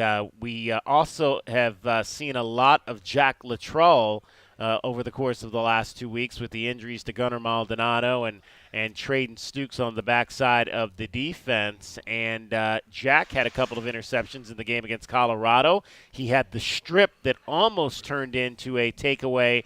If Owen Goss could have gotten control of the ball to the ground on the sideline, and Jack led the team in tackles last week. So this is a young man, a transfer from Tennessee, who is putting his head in there, and talked about the advice he's gotten from some of those older teammates. They talked to me about pretty much everything, whether it's just seeing the quarterbacks drop, seeing if number 2 is on the ball or off. Anything I, coming out of high school, didn't see, or coming from Tennessee, didn't understand. Those older guys like Stukes and Gunnar have been great, just telling me exactly what needs to happen. And I like this kid when I saw him in the spring, man. He's tough. He's not afraid to put his nose in there. And I think he's, again, it's a young player who's still coming along. But I think Jack Luttrell is going to be a guy that we're maybe a year or two from now, we're talking a lot about on this defense. I think he's the same thing as Gunnar Maldonado. When he first got out there, Gunnar, I think he hits better. I think he's tougher. Yeah, he's a little tougher at that point. Yeah, I mean, but as far as the development, because Gunnar, he was a little toasty. He was a little toasty when he first got out there, and then he got better and better of experience. There's no better thing for a player than experience, getting experience and getting it at a high level. He's getting thrown into the fire. And, you're either going to burn or you're going to get some water, put some water on it, man, and not burn up. And he came from a place like Tennessee where, he's not afraid of talent. He's not afraid of competition. To go to a school like that, going in what you're facing and, with those type of players in the SEC. So for him to go from there then to come to here, it was an opportunity to get on the field, and he's trying to make the most of it. Dwayne Aquina on why he wanted Jack Luttrell when he was coaching the DBs at Stanford. Yeah, so when I was at Stanford, it's a little bit different there because you have to have the 2 AP classes. And so I just saw you always have to look at the grades before. And he was a good student. Then I looked at his tape. I thought he was a good football player, so I went to go see him in Georgia. We recruited Georgia quite heavy over there. It was our number 2 feeding state, next to California, and I had a chance to sit down. He was already going to go to Tennessee. He grew up a Tennessee fan. And so he was already kind of locked in there, but, wished him luck like you always do. And so when he felt like maybe that wasn't the place, we were able to get connected again, and it all worked out for us. Man, I didn't know that. So he's going to be good because Dwayne thinks he was good. He wanted to get him at Stanford. Dwayne likes his smart DBs, and that's what he talked about last year. He's like, we were able to advance our game plan because we had guys back there that understood it, that could talk it, that could teach it in the room themselves. When he told the story earlier this year, where he was he told Coach Arce, he said we got to go over this situation. I think it was in one of the games, and I think it was against Kansas State. And Coach Arce said, "Don't worry about it. Traden already told him. He likes those smart guys. Yeah, and that's what I'm saying. That you got to understand, if any of you high school players or mom and dads are listening out there, your kid better be he could be a great athlete, unbelievable jump, 42 inches, run a 4.41, 4 flat, 3.9 or whatever. I mean, the greatest. But if you ain't got no nugget up there in between the ears, if you ain't got nothing in there, it's an empty box, and you can't pick up stuff. Can't remember the plays. Can't remember the plays. Can't understand the coverages. Right. You're not going to play. Always in the wrong place. Yep. Yeah. That's what those guys are. There's 22 guys on Sunday that play, that line up, that are those guys. Yeah. Let's hear from Jack Luttrell on reuniting, not necessarily reuniting, but finally getting a chance to play underneath Coach Dwayne Aquina. There was a connection with me and Coach Aquina through high school. When he was at Stanford, he recruited me. It's a different style of coaching. Some days he's harder than others, but I love him. So as soon as I jumped into the transfer portal, it was that same good connection. There you go. There you go. And again, that goes back to recruiting and how that kid might not come the next time, but wish him well. And then if the opportunity presents itself again, reconnect to see if you can make that relationship happen. That's the way it is now. You might get him the next year. I'm telling you. Exactly. I mean, recruiting is crazy now, man. And that's one of the reasons why I say, when local guys go somewhere else, hey, chill out. Chill out. He Exactly. could be back home in a couple years, a little more mature on somebody else's dime. Yep. Exactly. All right. That's how the defense is looking heading into Orlando. A look at the Wildcats' defensive scouting report for today's game. After throw, here comes the rush again. He's sacked by Jacob Manu. Today's defensive scouting report is brought to you by Rocking K. Rocking K, Tucson's premier master plan community. This is Arizona football on Wildcats Radio 1290. Let's take a look at the Right Way Rundown and see what's coming up on our pregame show, brought to you by Right Way Heating, Cooling, and Plumbing. Doing things the right way. All right, we'll take a look at the scoreboard coming up next. A big one happening today at Happy Valley, Ohio State, Penn State on the docket. All the games but one in the Big 12 going to get underway at 12:30 at the same time we do today. We'll go DK with BB, sponsored by Nobody, what I asked the coach this week, and Corey Williams, Arizona basketball class of 1996, coming up in the Captains Corner with Glenn Howe, with Kelvin Efon, brought to you by Jack Furrier, Tire and Auto, Best bets a little bit later. Desert Diamond Casino Sportsbook. Arizona is a 6-point underdog today down at Central Florida with the over-under at 55.5. It's Meridian Wealth Management, Arizona Game Day, along with the captain, Kelvin Efon, Glenn Howe, the tight end. I'm David Kelly. You're listening to Wildcats Radio 1290. Our Window Depot coverage of Arizona football is getting you closer to kickoff. This is Meridian Wealth Management Arizona Game Day. Hour 2 of the pregame show is brought to you by Dave & Buster's Tucson, Dorado Rock, Goodfellas AC, Humane Society of Southern Arizona, Lexus of Tucson, Recon Auto Detail, Right Way Heating, Cooling, and Plumbing, Rocking KA Master Plan Community designed by nature, University Termite and Pest Control, and by Meridian Wealth Management. Wealth well managed, life well lived.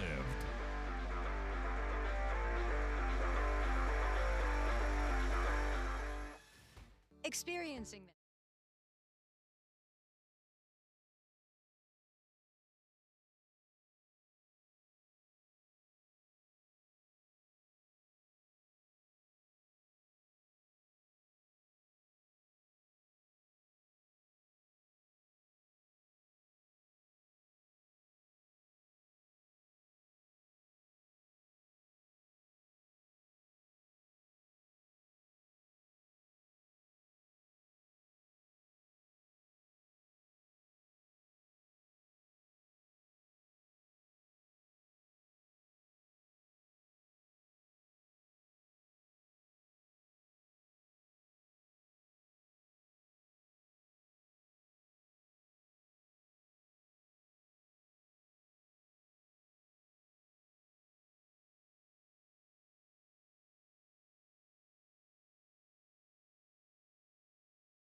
What a throw.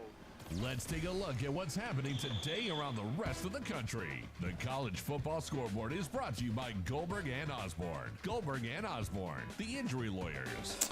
All right, let's give you an indication of what we've got happening today in college football. I mentioned that there is one huge game that is already underway out on the eastern side of the country. It is the battle of number 3 and number 4 today in the top 25. Penn State hosting Ohio State. The Nittany Lions are undefeated. They are 7-0. Ohio State is 6-1. And early on, well, actually, I think Penn State just got a pick 6 in this game. Will Howard's pass intercepted by Zion Tracy, and Zion Tracy returns it 31 yards for a touchdown. So Penn State has taken a 9-0 lead early over Ohio State today over in Happy Valley. One game final from last night on the top 25 scoreboard. Boise State wins again, and they win big over San Diego State. They're the number 15 team in the country, 56-24. 7-1 now is Boise State. Ashton Jeanty just continues to roll up the yards. They've played 8 games.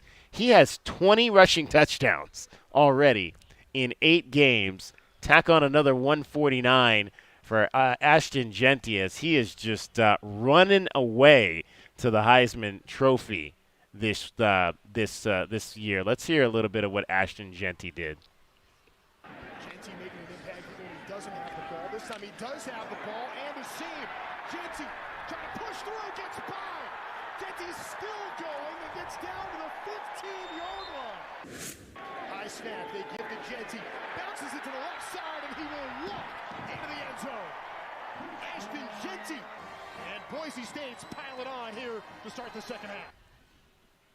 Yeah, Ashton Jeanty, big time runs there. He is just having an unbelievable season so far there for Boise State. They are looking like the team that's going to get that bid into the playoff spot from the Group of 5. But are they going to give him the Heisman? That's the big question, I think. That's the big question is if they're going to – who else would be in that? I don't even really – yeah, who's all I'm going to say is this. Who is he playing? Yeah. What team has he played to warrant – But are they going to kill him besides for that? the numbers? Are they going to kill him for that? I ain't saying kill him, but I'm saying let's look at that. Let's look at that. The only team they played Oregon to a 3-point game. Let's see what his numbers were in that game. He had 192 yards and 3 touchdowns. Okay. Well, and they almost won in Eugene. He quieted me right there. Okay, it's legit. That's that's the one to point to. The only other bit, they played Washington State, but and he had 259 and 4 touchdowns. So his 2 games against quote Power 4 conference teams have been pretty impressive. But who else is number 2? Yeah, I don't know. That's a good question. I don't know that there's been a definitive number 2. Dylan Gabriel? Maybe. Ooh. I don't know. Yeah, this is going to come down to the end of the season. You know that. Yeah. But we'll see. We'll see for sure. All right, in the big Cam Ward, my guy. That's Ward. true. Cam Ward is there. Cam Ward down, the former Washington State quarterback transferred down to the University of Miami. They still undefeated? Yeah. They're 6-1. No, they're 8-0. They're 8-0. Yeah, so they're still alive. And they're definitely still alive. And they're up 14-0 on Duke, and he's thrown both of those touchdown passes today. He's 9 of 13 already in that game, 112 yards and 2 scores. For Cam Ward. And I don't think Travis Hunter is going to be able to build a good enough resume. Yeah, that's the other guy. That's the other guy. He's done. He's popular. Yeah. But the injuries and missing time, I think, is going to cost him. Yeah. Big 12 today. I mentioned all of the games except for one get started here coming up at 12:30. And you've got Texas Tech at Iowa State, Kansas State at Houston, TCU at Baylor is going to be the night game. You also have at 12:30 Arizona State on the road at Oklahoma State. I think we're going to learn a lot about Arizona State today. Yeah. If they can go into Stillwater and win that game, I think, and obviously that's going to make them bowl eligible, so that'll solidify at least that part of their season. Oklahoma State 3-5, 5 straight losses, 0-5 in the Big 12. If they can get that win today, that's going to go a long way for the Sun Devils. It's definitely going to go a long way, but are we going to really find out something about them from that game against Oklahoma State? Well, I mean, going into that environment, I think if they can – because they didn't win in Cincinnati 2 weeks ago. Well, I'm just saying, is it going to be an environment? If you know anything, they still going to show up in Stillwater? I will see. Well, I tell you this, they recruited me heavy out of high school. And I tell you this, they don't got nothing else to do. So hey, they probably gonna be there. They probably gonna be there. I'm telling you, they sell out. That's what they offer my brother, my cousin, everybody just to get me. And I was like, no, I can't go to Stillwater. Oh man, no, them little planes, small planes. No. All right, that's your first look at the scoreboard on this college football Saturday, Week 10. The college football scoreboard is brought to you by Goldberg and Osborne. Goldberg and Osborne, the injury lawyers. All right, coming up next, we're going to go in the captain's corner with Corey Williams. The basketball extraordinaire is going to join us to talk some hoop and some ball. It is Meridian Wealth Management Arizona Game Day coming to you live from Corbett's off of 4th. The doors are open. Ooh, we got some – I see a Bloody Mary is happening already here this morning. We've got some drinks flowing as well. That's right. It's never too early to get your pregame on here in downtown Tucson. 38 TVs for you to watch the game today as the Wildcats take on Central Florida. Along with Kelvin Ifan and Glenn Howe, I'm David Kelly. You're listening to Wildcats Radio 1290. Sean Furrier here for Jack Furrier Tire and Auto Care, a proud sponsor of Arizona Athletics since 1968. And this year, the Wild to the Big 12.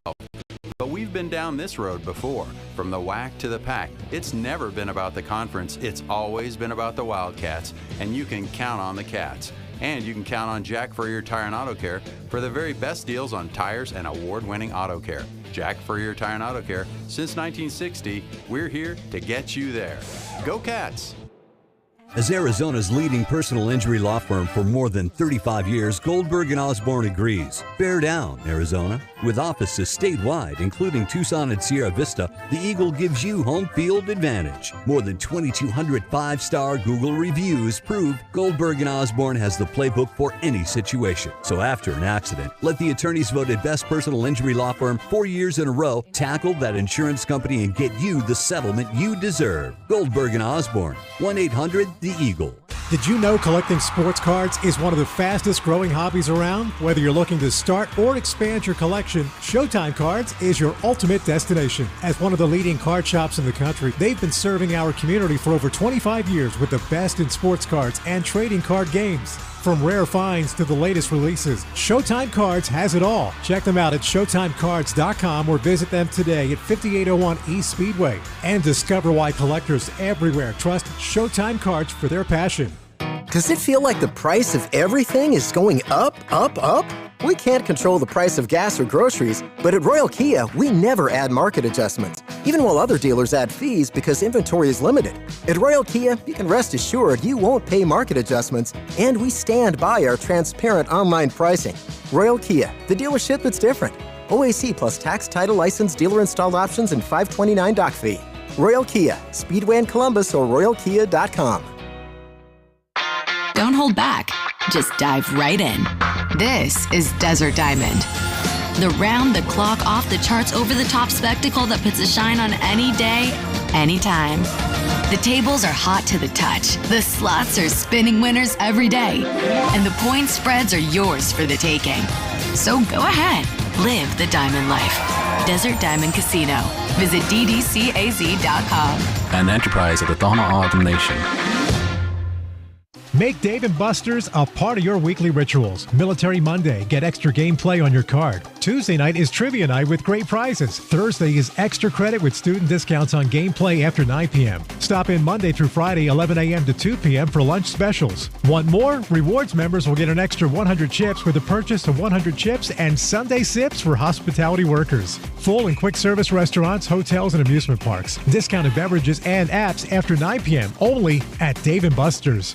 Hi, this is Tim Couch, retired NFL quarterback for the Cleveland Browns, partner at Meridian Wealth Management, and proud member of Meridian's Tucson Advisory Business Council. It's my favorite time of year, college football season. I've always been a proud Wildcat. As our firm has grown in Tucson with Ruben and Natalie Fernandez, I now cheer on 2 Wildcats every year. My alma mater of Kentucky, of course, and our U of A Cats. Here's to a great football season, and go Cats. Advisory services provided by Meridian Wealth Management, a registered investment advisor. JT Auto, where customers are family. Trust your vehicle to JT Auto professional and reliable automotive repair and maintenance services. JT Auto is conveniently located off Fort Lowell Country Club. Open Monday through Friday. JT Auto is a full-service auto shop with satisfaction guaranteed, offering you the best in tires and wheels, auto repair, oil changes, computer diagnostics, suspension and brake service, and heating and AC. Bring your car to JT Auto, where customers are family. 623-7066. That's 623-7066. Our Window Depot coverage of U of A football continues. This is the Meridian Wealth Management Arizona Game Day pregame show on Wildcats Radio 1290. Now back to your hosts, David Kelly, the tight end Glenn Howell, and the captain, Kelvin Ifan. Gather up, Wildcats fans. It's time to hear from our captain. It's time for our pregame speech. Captain's Corner is brought to you by Jack Furrier Tire and Auto. And now, here is the captain, Kelvin Ifan. Welcome into this week's edition of the Captain's Corner, presented by Jack Furrier Tire and Auto. I'm Kelvin Ifan. Our guest today is Corey Williams, men's basketball player from the class of 1996 here at the U of A. What's going on, Corey? Not much, man. I don't appreciate you putting the 96 out there, making me sound old. And did you say he was a basketball player on this? What you doing, Corey? What's happening? Not much. How you doing, man? Good to hear you guys. Yeah, man. So first and foremost, Corey, I know you're a Wildcat fan, but I got to talk about the real business first, the Dallas Cowboys, man. How did you fall in love with football? Get the real business first. How did you fall in love with football, and how did you become a Cowboys fan? I always wondered that. I walked in on my dad watching Cowboys Steelers. I think it was 1978. I was only like 4 or 5 years old. And I just sat down and picked the team that had the star on the helmet. And, I've been down since Roger Staubach, Danny White, all the 80s greats. And I've just been a Cowboy fan since I was a kid. And I never switched up. Never switched up, man. That's what I'm talking about. That was one of the reasons why I had to have you on, because I seen your Instagram post where you had the Cowboys hat on. I got my Cowboys on right now. And you had your Wildcat shirt on, and you were just like, it's tough for, a fan right now. But the thing that I saw there was that you're a fan. And tell me a little bit about being a fan of sometimes when your team is struggling. Well, when you're a fan, you got the expectations. You want the team to perform well. But you kind of gotta be grounded in reality. You get all the information you can get, and you set your expectations. You get your nachos, your popcorn, and you sit down and you root for your team. A lot of times fandom is hard because if you got bad information or false expectations or too high expectations, you're gonna have a miserable season. Fortunately, with the Dallas Cowboys, I kind of knew what they were going to be at the beginning of the year, so I'm extremely disappointed, but I'm not too surprised. Hey, Corey, it's Glenn. Hey, if you're like a Dallas Cowboy fan, and I'm a Raider fan, so if you go on the chat rooms and anything, everybody fire everybody, do have all that stuff. Everybody we got hundreds of thousands of GMs out there, and you look at the U of A. What do you tell our fans about all the negative talk about, Coach Brennan and everything? Well, I think people have to calm down. I don't think, with the exception of a couple of games, Arizona's been completely outplayed from start to finish. It's only happened a game or two. They've been in most of these games that they've lost. So you can try to tell people to be glass half full, but at the end of the day, Glenn, you know better than anybody, all fandoms have different levels in terms of a fan's IQ on a sport. So if you get out there on the internet and you're arguing with people who really don't know football, you're wasting your time. You guys do a great job of breaking down the high points, the things that they could do better, the points of emphasis. So having those internet conversations, I would urge people to stay out of those because you never know who you're talking to. You could be talking to retired players such as yourselves, or you could be talking to somebody who just started watching football last year. Find good sources of information, but for the people talking about firing the coach, football is one of those things where it takes 5 or 6 years to build a program. Every coach will tell you that. And now with the transfer portal, it takes even longer because you don't have the stability and the consistency. So I understand the frustration. I understand people's knee-jerk reaction is to make changes and fire people. But 9 times out of 10, those are people who never built anything substantive from scratch, so they don't really know what they're talking about. Corey Williams is our guest in the Captain's Corner, brought to you by Jack Farrier Tire and Auto. Jack Farrier since 1960. We're here to get you there. Corey, when did you become an Arizona football fan? I'm pretty sure it's once you got recruited and got here, and because I know you had all the football games. You take your nephews, family members to the games, support the football team. I've been knowing that ever since I've met you. So tell me, where did your love for the football program come from? Well, ironically, I didn't watch much football when I was attending school here. We would go to the games when we had recruits in town, or if we had to go to the games. And it was the irony is that was when the team was unbelievably good. Number 1 in the country with Brewski and you and Brandon and all you guys. That era was when I was in school. But it wasn't until around the time I retired and came home, like 2007. I've always been a huge football fan. I started coming to the games. Regardless of the team that's out there, whether it's guys like you, Glenn, Lamont love it, I want to see the program good. I think it's great for Tucson when the program is good. We've had some great years. I remember the Kadeem Carey years where that team was special. We've had a little bit of a coaching carousel the last 10 years, but hey, nothing easy. Nothing great is built easy. You mentioned Kadeem Carey. Who are some of the other players from football that you remember that left an imprint on you? The guys that I remember, obviously Teddy, Brandon. I remember the twins. I remember his name escapes me. It was a white guy, wide receiver. Richard Dice. Richard Dice, man. Oh my God. Hooper too. Good Hooper. He was unbelievable. Yeah. Great Hooper. I mean, there were so many guys, and it always seemed like we had 1 or 2 pieces. And I've been waiting for that team that has 4 or 5 pieces like we did back in the 90s. You know what I mean? Like 4 or 5 next-level guys that can really get us to where we need to go. But this program's had sensational talent individually throughout the years, whether it be a defensive end 1 year, a linebacker, a running back, a wide receiver like we have now. And you always have these teams that need just a little more help to get over the hump. And I always talk about this, and I like to ask people this.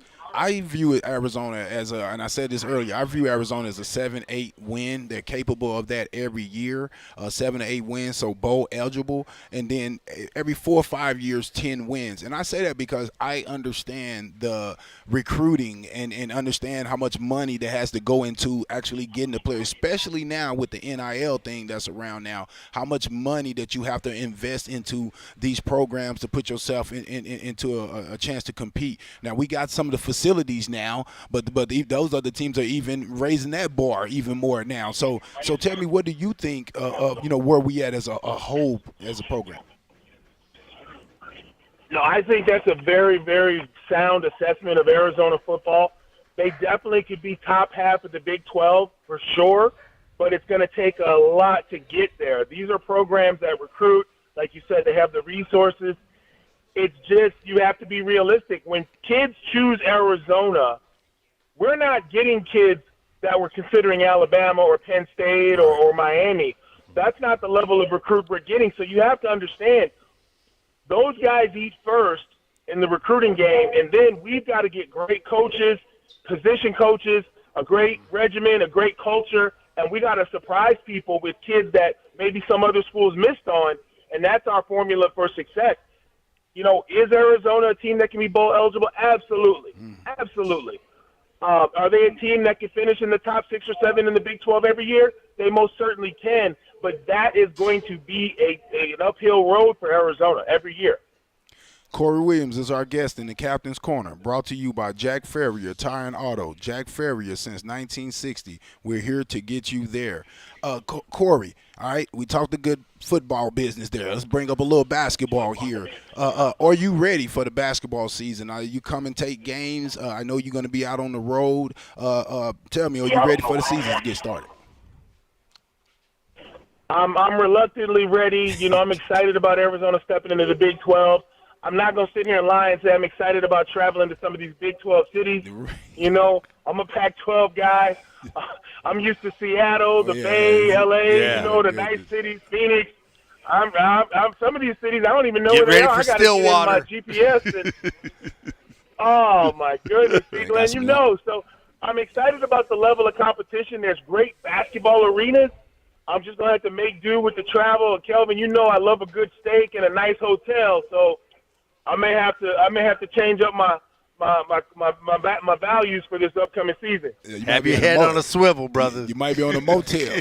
Yeah, have your head on a swivel. Yeah, my Glenn is I don't stay any place that has the adjective in front of it. I don't stay in quality or comfort or super. I don't stay in no stuff with an adjective. I was going to say, otherwise you have your head on a swivel, brother. I was going to ask you, Corey. Yeah, exactly. I was going to ask you, Corey, are there any basketball games this year that you're looking forward to working? Well, obviously, I don't have my schedule just yet for December. Not doing any of the holiday stuff. The holiday stuff around Thanksgiving. But I definitely am looking forward to the games at BYU. Great atmosphere. Games in Arizona. I would love to call a game at Kansas. I mean, Iowa State would be a fun environment. I know Big 12 arenas are crazy. They got the kids right next to the floor. So I'm looking forward to all of it. All of these games are going to be interesting. Hopefully I'll be doing some Arizona State, some Colorado, some Utah, some BYU. That's more regional stuff. So I'm just looking forward to it all. I know you do some stuff with the NIL. I've done some stuff with you with the U of A basketball team. Tell me a little bit about how that's going. Well, it's been going great. These guys come into a city that loves U of A basketball. And the one thing I can say about Tommy Lloyd and the program, these guys are always ready to give back.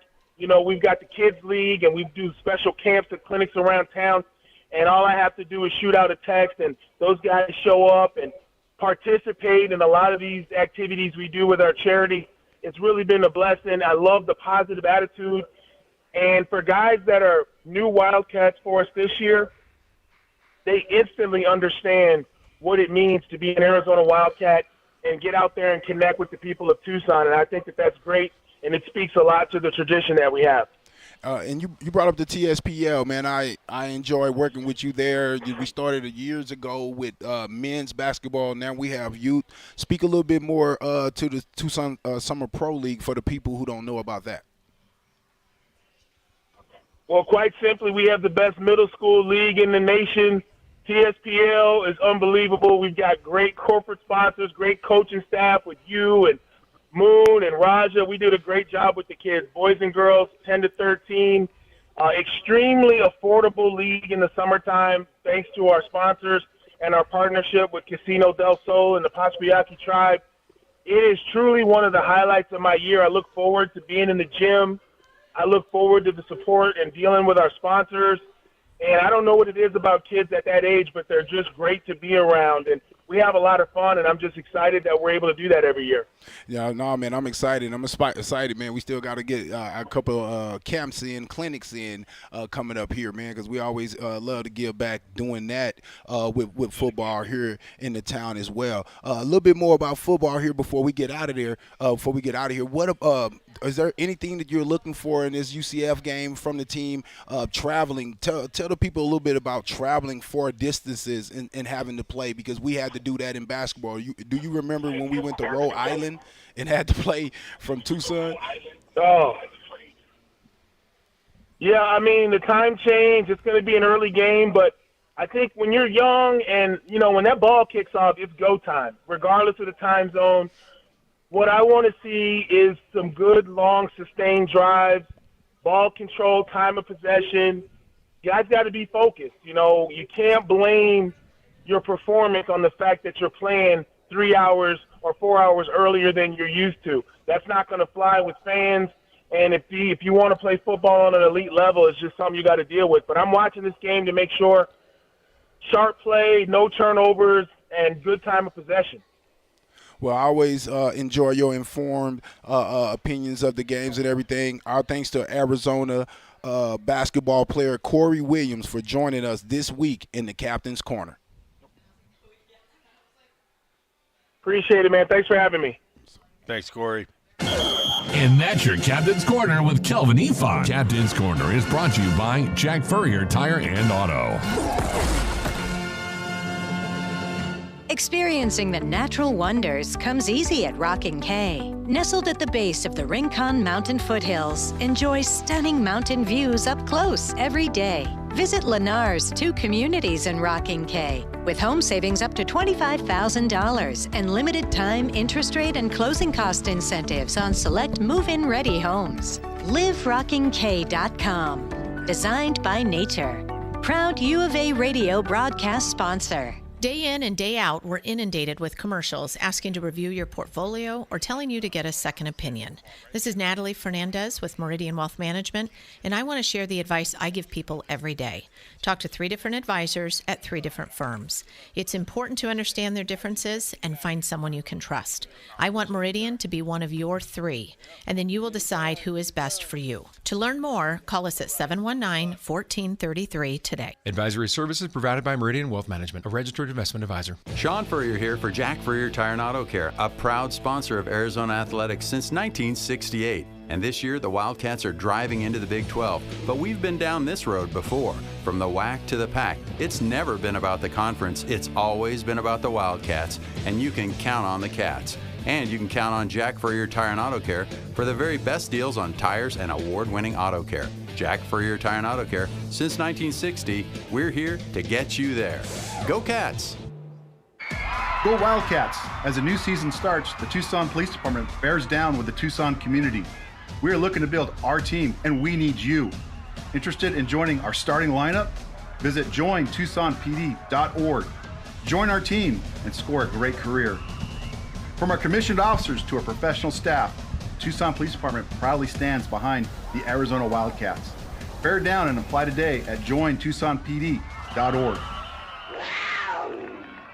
For 100 years, O'Reilly Chevrolet has been part of the fabric of Tucson, just as our Chevy trucks are part of the fabric of America. With that in mind, we're proud to announce it's officially truck season. And this year we have Motor Trend's Truck of the Year, the all-new Chevy Colorado. Test drive your new Chevy truck on Broadway next to Park Place Mall. Call 747-8000 or check out our entire lineup at O'Reilly.com. Don't miss truck season, going on now at O'Reilly Chevrolet. Together, let's drive. O'Reilly Chevrolet. Honey, our yard's full of weeds. Looks like a jungle and the neighbors are complaining. I know. I'm trying to get rid of them, but the product I'm using, it doesn't work. Oh. Not to mention, I don't have the time. But it's not just weeds. It's not? No, I'm seeing ants. Ants? Yeah, and spiders. Ooh, spiders. I know, and I think I saw a scorpion. No way. Yes way, and there's a pack rat in our garage. Ew. Okay, I'll call University Termite and Pest Control today. We'll get rid of all of them. Okay, honey, thank you. University Termite and Pest Control, locally owned. Find them online at bepestfree.com. Do you often worry you left your garage door open? With the LiftMaster Garage Door Opener powered by MyQ, you'll never worry again. You can control, secure, and monitor your garage from your smartphone anytime from anywhere through the MyQ app. As an authorized LiftMaster dealer, we have smart openers designed for your needs, including belt drive motors for ultra-quiet operation, integrated camera for live video streaming, and battery backup that lets you in when the power is out. The team at Kaiser Garage Doors and Gates are your locally owned LiftMaster professionals. Visit kaisergarage.com to learn more. Don't hold back. Just dive right in. This is Desert Diamond. The round-the-clock, off-the-charts, over-the-top spectacle that puts a shine on any day, anytime. The tables are hot to the touch. The slots are spinning winners every day. And the point spreads are yours for the taking. So go ahead. Live the diamond life. Desert Diamond Casino. Visit ddcaz.com. An enterprise of the Thama Autumn Nation. KCUB Tucson, a Cumulus media station. We have the Arizona Wildcats covered on game day like no one else. We are Wildcats Radio 1290. Wildcat Nation. Are you ready? Touchdown, Arizona. Gunnar Maldonado. Noah straight back to throw. Got a man hot. Touchdown, Arizona. He's sacked by Jacob Manu. And it's picked off. Trayton Stukes. Nobody close to Tetaroa McMillan. Let's go. Tear down, Cats. Our Window Depot coverage of U of A football continues. The Meridian Wealth Management Arizona Game Day pregame show is brought to you by Meridian Wealth Management. Wealth well managed, life well lived. We're getting closer to kickoff for today's Arizona football game. This is Wildcats Radio 1290.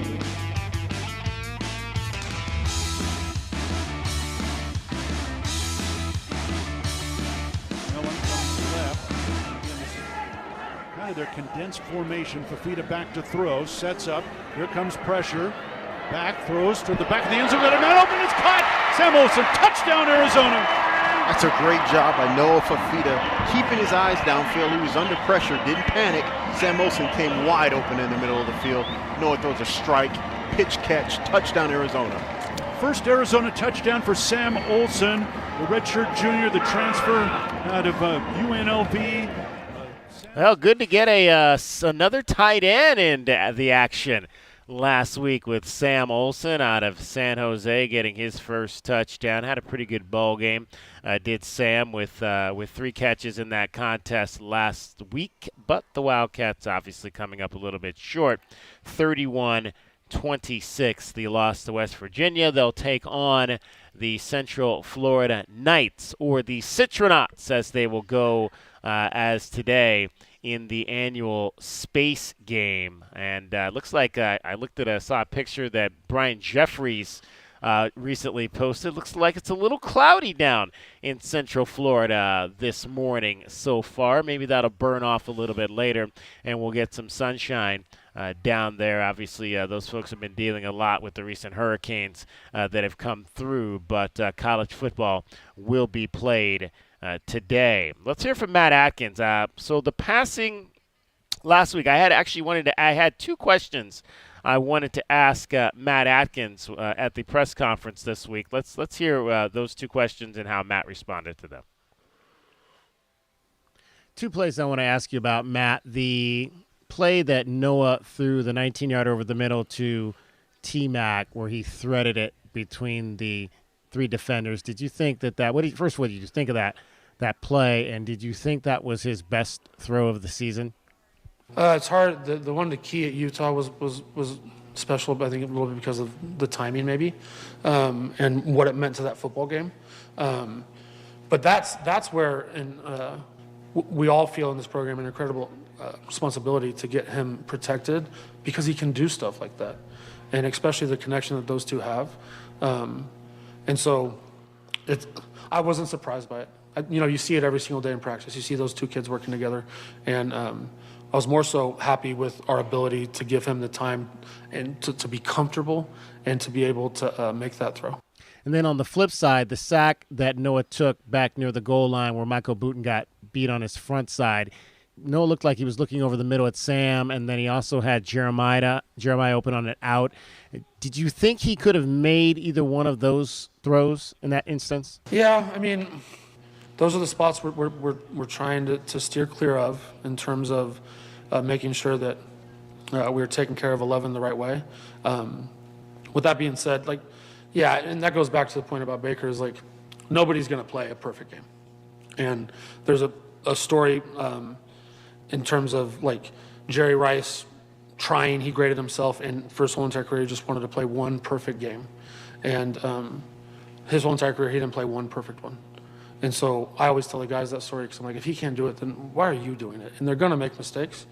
And obviously he bounced back and was the reason why we were able to rally and do what we were able to do towards the end of the game. Well, that goes back, he mentioned what he was saying against Josh. We heard that earlier before your interview with Marshawn. And yeah, we have a lot of new guys down on the line right now with Michael Wooten obviously moving in there and Alexander Deuce playing at guard. But but your veteran guys have to play well too. And Josh Baker did not play well last week. Yeah. I don't think he's played the last couple of games. You have to be the penetration is what's been killing us, okay? And from the 1 technique and the 2 technique, and sometimes just out of 0 technique has been really devastating for a run game. Because if you can't move that guy off the ball, there's no other continuity with the offensive line.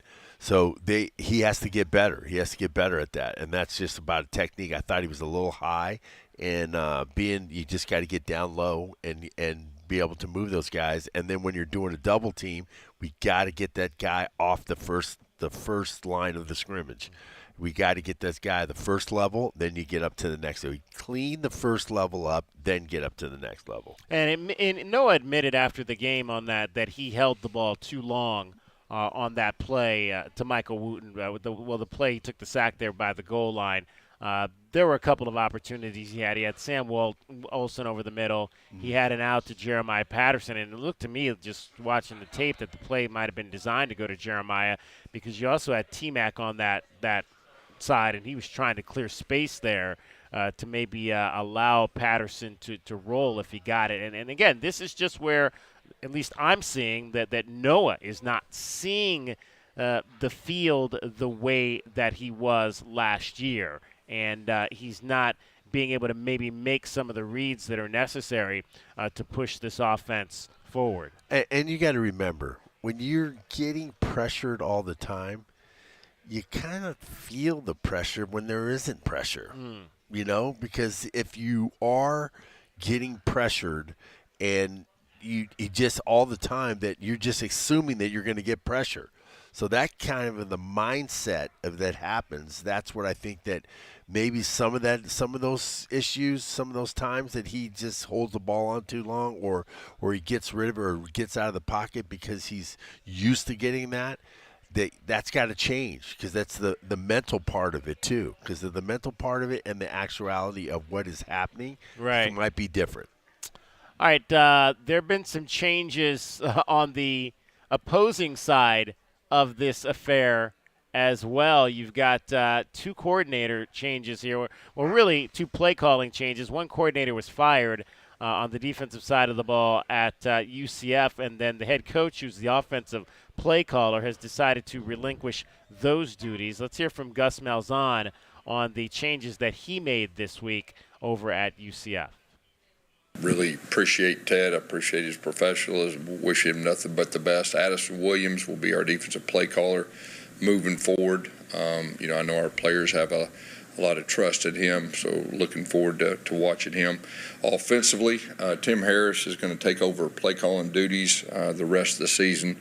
Real excited for Tim. He's a rising star. He's been waiting on this moment. Going to allow me to take care of more of the head coaching duties, which there is more demands on the head coach this day and time than ever before. Both these decisions are my decisions. What's best for our team? And as a leader, as a head coach, that's what you got to be thinking, and that's what I did. Coach, on the decision to hand over play calling to Coach Harris, I guess, what specifically, or just the last few weeks, has it just kind of been weighing on your mind that was something that you needed to do with the offense kind of sputtering out there? Yeah, I think so. Like I said, as a leader, you got to do what's best for your team. And that's what's best for our team. And Tim has been a guy that has been waiting. He is ready for this moment. Like I said, the big thing is our players have a lot of confidence in him. He's a really, really smart guy. I think he'll give our offense a spark. And like I said, for me, just to be able to manage all 3 phases, to do a better job in that area, that'll be a big help too. Gus, when did the decision to let go of Ted come to you, and also was this driven by the administration make you make these moves, or was it something like I said, I made all these decisions on my own. What's best for the team? There's never great timing, but I just felt like that was the best thing for our team right now. And as a leader, you've got to do what you think's best for your team. Correct me if I'm wrong, but Isn't that a steady diet for Gus Malzahn? He does that. Didn't he do that a lot at Auburn? Auburn? At Auburn? Like, yeah, he switch it up and everything. I think that's a steady diet for him, man. I mean, he does that all the time. Yeah. I mean, if I was getting hired by Gus, I'd have a little stipulation in my contract. If you let me go in the middle of the season, I still get paid. Well, I think Tim Harris actually was hired initially to be the play caller, but he's just now getting the reins, 8 games into the season. So, but isn't that been the kind of thing on Gus Malzahn? Yeah, yeah. So there's no question. So that's something you can't be surprised very much. Be surprised, but hey, that's what happens now. I'm telling you, there's a lot of things that are not usually going to happen with teams in college football now because of the portal, because of the different kind of guys you have, that you get this guy in, you think he's going to fit in, and then maybe he might be a virus in the locker room. He might be. You don't know. You really just don't know. It's just as a coach, if I'm coaching a Division I, Big 5, Big 4 conference, it's going to be tough. It's going to be difficult to really put the things together. And there's going to be, like I was saying last week, is that there's going to be very few teams that develop guys when you get them from freshmen, and you're going to see a bunch of guys that have stayed there 3 to 4 years. So you have to really do some serious recruiting and really doing some vetting in that portal. Let's hear from head coach Brent Brennan on the changes at Central Florida. That's always a tricky one because you don't know. I do think it's really hard to make a wholesale change in season. So I would think pieces of what they've done schematically are still going to be part of them. But it is a challenge because it's something different than what you're seeing on the film. Considering that like all of your breakdowns are done and that type of stuff. All right, so that'll be what they'll try to do to accomplish their goal. They've lost 5 straight games coming into this contest, but as we mentioned earlier, they have never lost this so-called space game since this started in 2017. They've won all the games, and they've won them, Glenn, pretty handily to the tune of almost 29-plus points over their opponents. And a couple of years, well, I think it was last year, Oklahoma State went to the Big 12 championship game. They only lost twice in conference play, but one of those 2 losses was the space game on the road in Orlando. And not only did they lose, but Central Florida blew them out, 45-3. I'm kind of trying to think about this. Is Orlando next to Cape Canaveral? Yeah, Cape Canaveral. Okay. Okay, that's where. That's what I was thinking. I thought Cape Canaveral was a little bit further south, but south, but not real far. Yeah. Okay. Yeah. All right. So that's what it is. Well, space up. Let's go. Space up. Let's. We should come in there with. I like that. We need to space it up, man. Space up, boys. Let's go, boys. Let's bear down and space up. We got to come in there and ruin that record. Because I tell you, I think this is a game. What team is going to show up? Yeah. We've been having that up and down this season. We got a lot of factors here. We got a lot of travel going all the way across the country. You're playing in the 12 noon. We played last week. We played at 4 o'clock, but still you're still playing at 12 noon. There's a lot of different things when you play that early game, man. Yeah. I mean, you waking up. The kids are up like 6 o'clock, 7 o'clock in the morning. It's a little bit different. So hopefully, I think they left on Thursday. Did they leave? They did. Yes, they left on Thursday. That's good. They had all of Friday. That's good. That's good. So we'll see if they come out. It's going to be a different kind of atmosphere for them, and they just got to if they take the knife out of their hands, man, and not slow cut themselves to death, with all these turnovers and offsides and holding penalties, and just play football. I think if we had a clean game, we can beat these guys. Glenn, 29% of the employees at the Kennedy Space Center, which is obviously at Cape Canaveral, are Central Florida alums. Wow. Yeah. That's they put people into the space program. Job fair. Exactly. They got a job fair there. There you go. It is Meridian Wealth Management, Arizona Game Day. We are coming to you live from Corbett's off 4th. The crowds are starting to come in. We got some pets in the building as well. You can bring your pet down here. This is a pet-friendly location here. Let's let you know what we've got coming up for you the last hour of our show. Let's take a look at the Right Way Rundown and see what's coming up on our pregame show, brought to you by Right Way Heating, Cooling, and Plumbing. Doing things the right way. All right, who is going to be that Citronaut, as they are calling themselves today?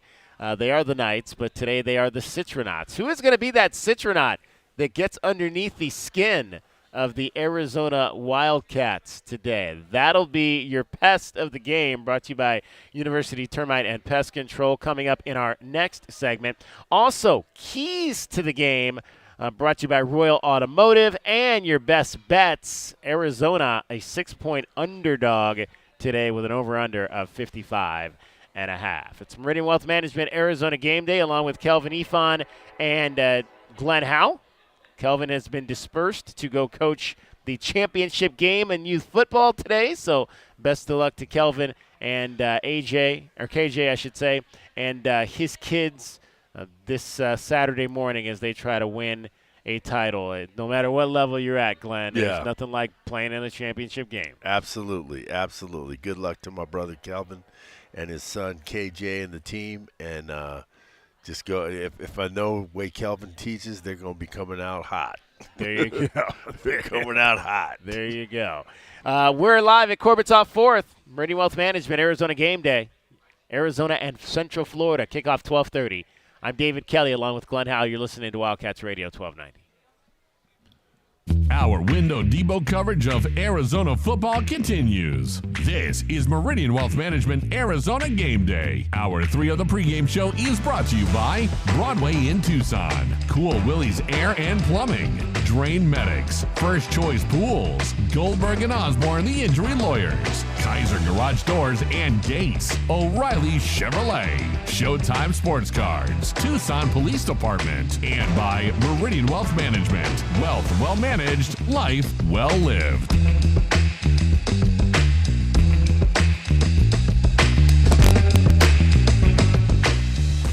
There are many reasons you might need Dorado Rock and Materials. A few bare spots in the yard, the driveway needs filling in, or it could be that the yard needs a whole makeover. Whatever the reason, if your yard has the summertime blues, Dorado Rock and Materials has everything from sand to boulders and every rock and pebble in between. If you need help spreading it, we have options for that too. Call 400-4233. Dorado Rock and Materials. The right service, the right product, the right price. Think of waking up with energy, standing tall and feeling free. Think First Chiropractic, good health is to enjoy. First Chiropractic is pleased to announce that Access Health Plans now cover chiropractic care. A referral by your PCP is required. For more information, go to firstchiro.com, the most trusted name in chiropractic care. A proud U of A radio sponsor.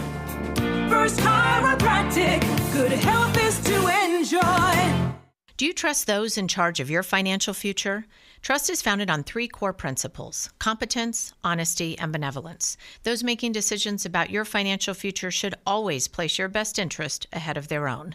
I'm Natalie Fernandez-Lee, and at Meridian Wealth Management, fostering trusted relationships with our clients is our top priority. Call us at 719-1433 or visit meridianwealthllc.com to learn more today. Advisory services provided by Meridian Wealth Management, a registered investment advisor. Sean Furrier here for Jack Furrier Tire and Auto Care, a proud sponsor of Arizona Athletics since 1968. And this year, the Wildcats are driving into the Big 12. But we've been down this road before. From the WAC to the PAC, it's never been about the conference. It's always been about the Wildcats. And you can count on the Cats. And you can count on Jack Furrier Tire and Auto Care for the very best deals on tires and award-winning auto care. Jack Furrier Tire and Auto Care, since 1960, we're here to get you there. Go Cats! Are you facing plumbing problems and need a reliable solution? Whether it's a leaky faucet, a clogged drain, or an upgrade to a tankless water heater, Right Way has you covered. And for a limited time only, we're offering 10% off your next repair or installation. Don't let plumbing issues ruin your day. Call Right Way at 520-276-2775. We'll get a plumber to your door. If it's worth doing, do it the right way.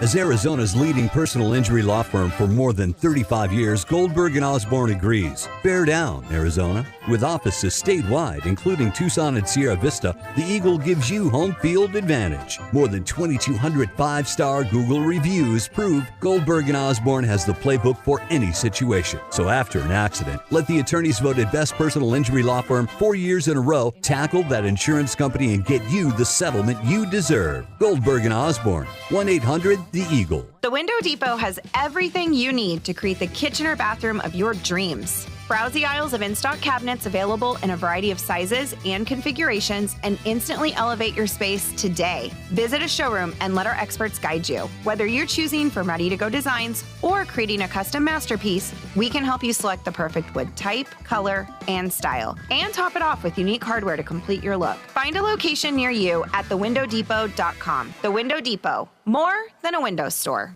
Did you know collecting sports cards is one of the fastest growing hobbies around? Whether you're looking to start or expand your collection, Showtime Cards is your ultimate destination. As one of the leading card shops in the country, they've been serving our community for over 25 years with the best in sports cards and trading card games. From rare finds to the latest releases, Showtime Cards has it all. Check them out at ShowtimeCards.com or visit them today at 5801 East Speedway and discover why collectors everywhere trust Showtime Cards for their passion.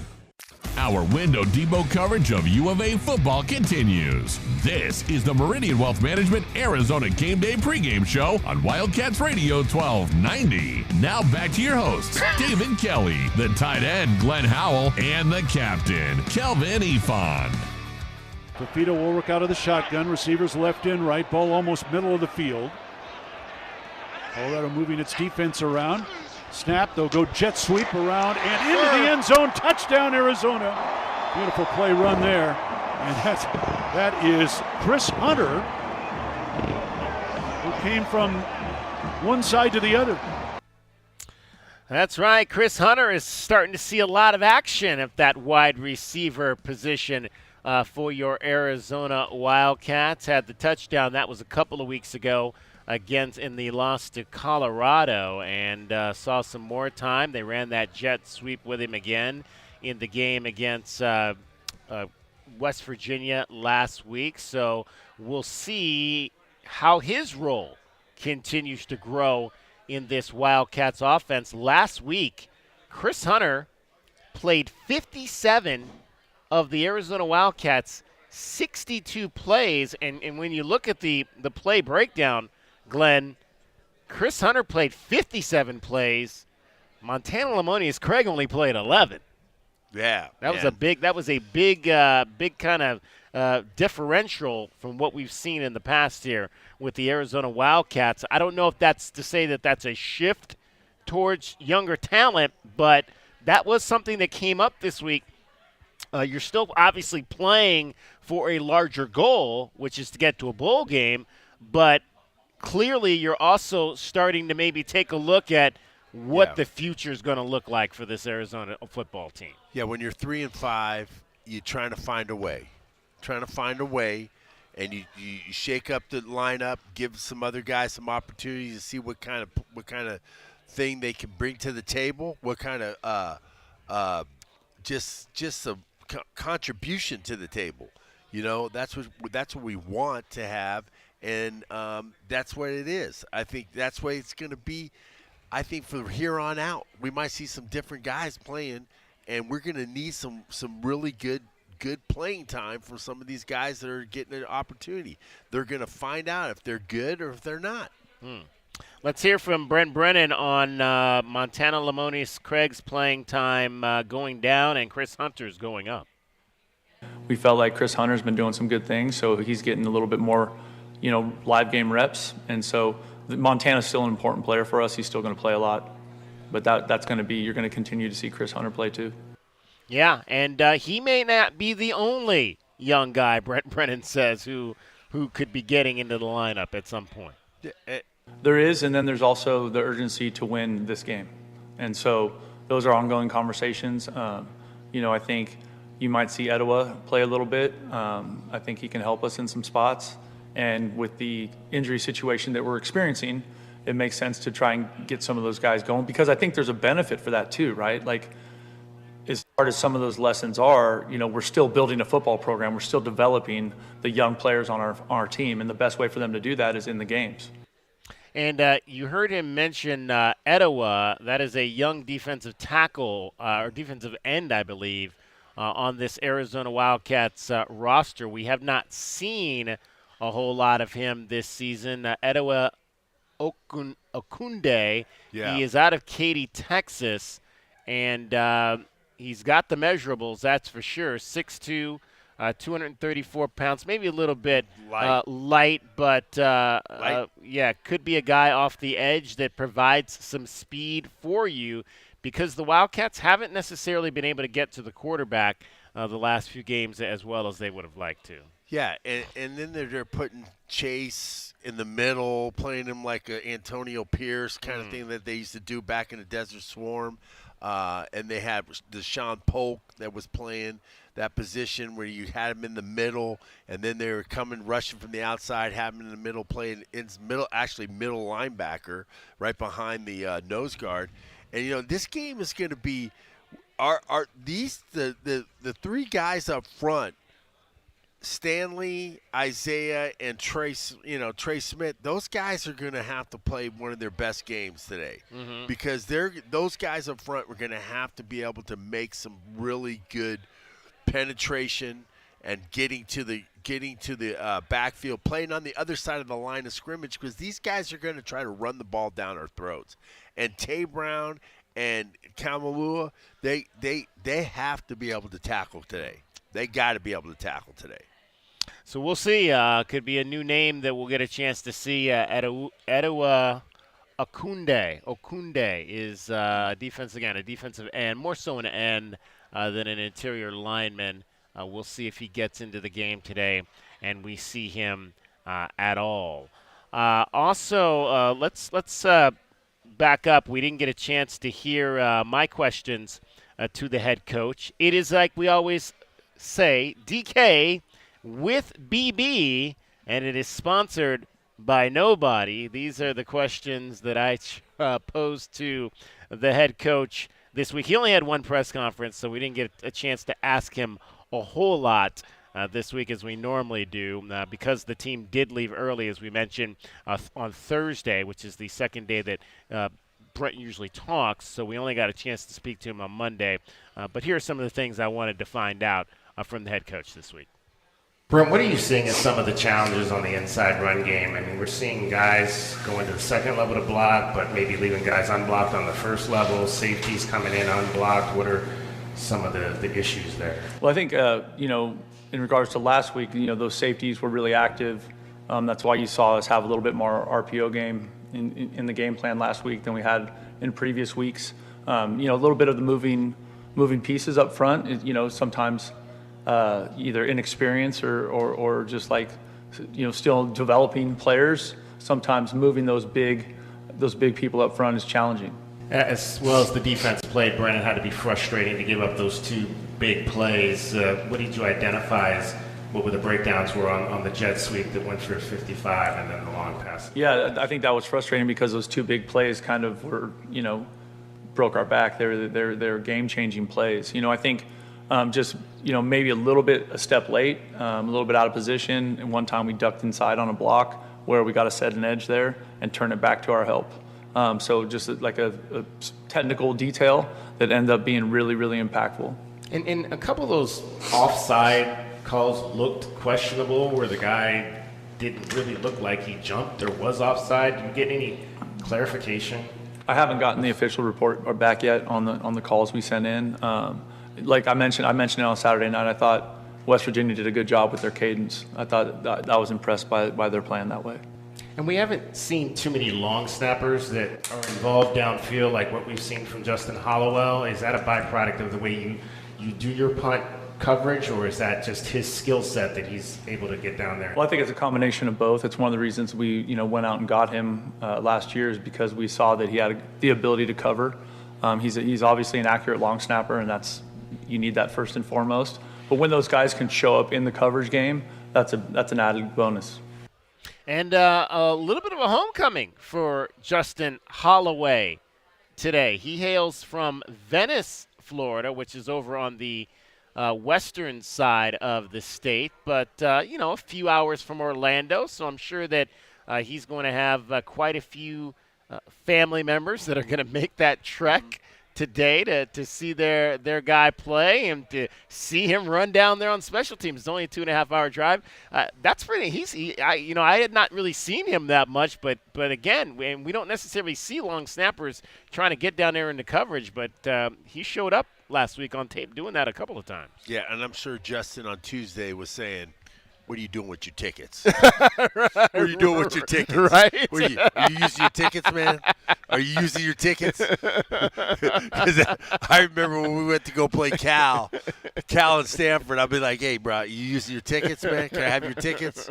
Is it possible I have your tickets? Right. So that's what he's doing right now. So that's good. Have a little homecoming and get out there and play in front of your home crowd and your family and your friends, and that's a great incentive. All right, let's find out who that Citronaut who is going to potentially get underneath the Wildcats' skin today. Who is the pest the Wildcats need to be free from to win today's game? The Pest of the Game is brought to you by University Termite and Pest Control. BePestFree.com. All right. Who is that Citronaut that's going to get underneath our skin today? I got to go, if there's a Kelly on the roster, I got to go with a Kelly today. Nigelic Kelly, a transfer to UCF from the University of Miami. This is going to be his seventh start this year. He started pretty much every game but one for the Knights on the defensive line. So he's one of their defensive ends, and we heard all week about how that's where they like to create a lot of their havoc on the defensive side. It comes from down front, and he is one of a couple of transfers. Ja'Cory Brown, the quarterback that got hurt last week, Ja'Cory Brown also transferred over from Miami. And so he had 7 tackles and a tackle and a half for loss against Cincinnati. So I'm going to go with Nigelic Kelly as my pest of the game today. Well, my pest of the game isn't the Breeders' Cup this weekend? Could be. I don't know. Yeah, it is this weekend. Okay. They're going with the big horse, R.J. Harvey. I think that's going to be they're going to run him. They're going to run him they're just going to run him. They're going to run him. He's got 1,000 yards already. He's got 1,100 yards, I believe. Yeah. He's their horse. And they're going to ride him. Well, he's just over 1,000. Yeah, just over 1,000 yards. He's their horse, and I think they're going to run him. And I think he's going to be a pest. If we can stop him, we're going to be all right. Well, R.J. Harvey, you mentioned him in this running game. He leads the nation with 31 rushing plays of at least 10 yards. His 13 rushing touchdowns are the most in the Big 12, and that is 5th nationally. We mentioned he enters the game with just over 1,000 yards on the season, 1,017. That's 3rd most by backs in FBS.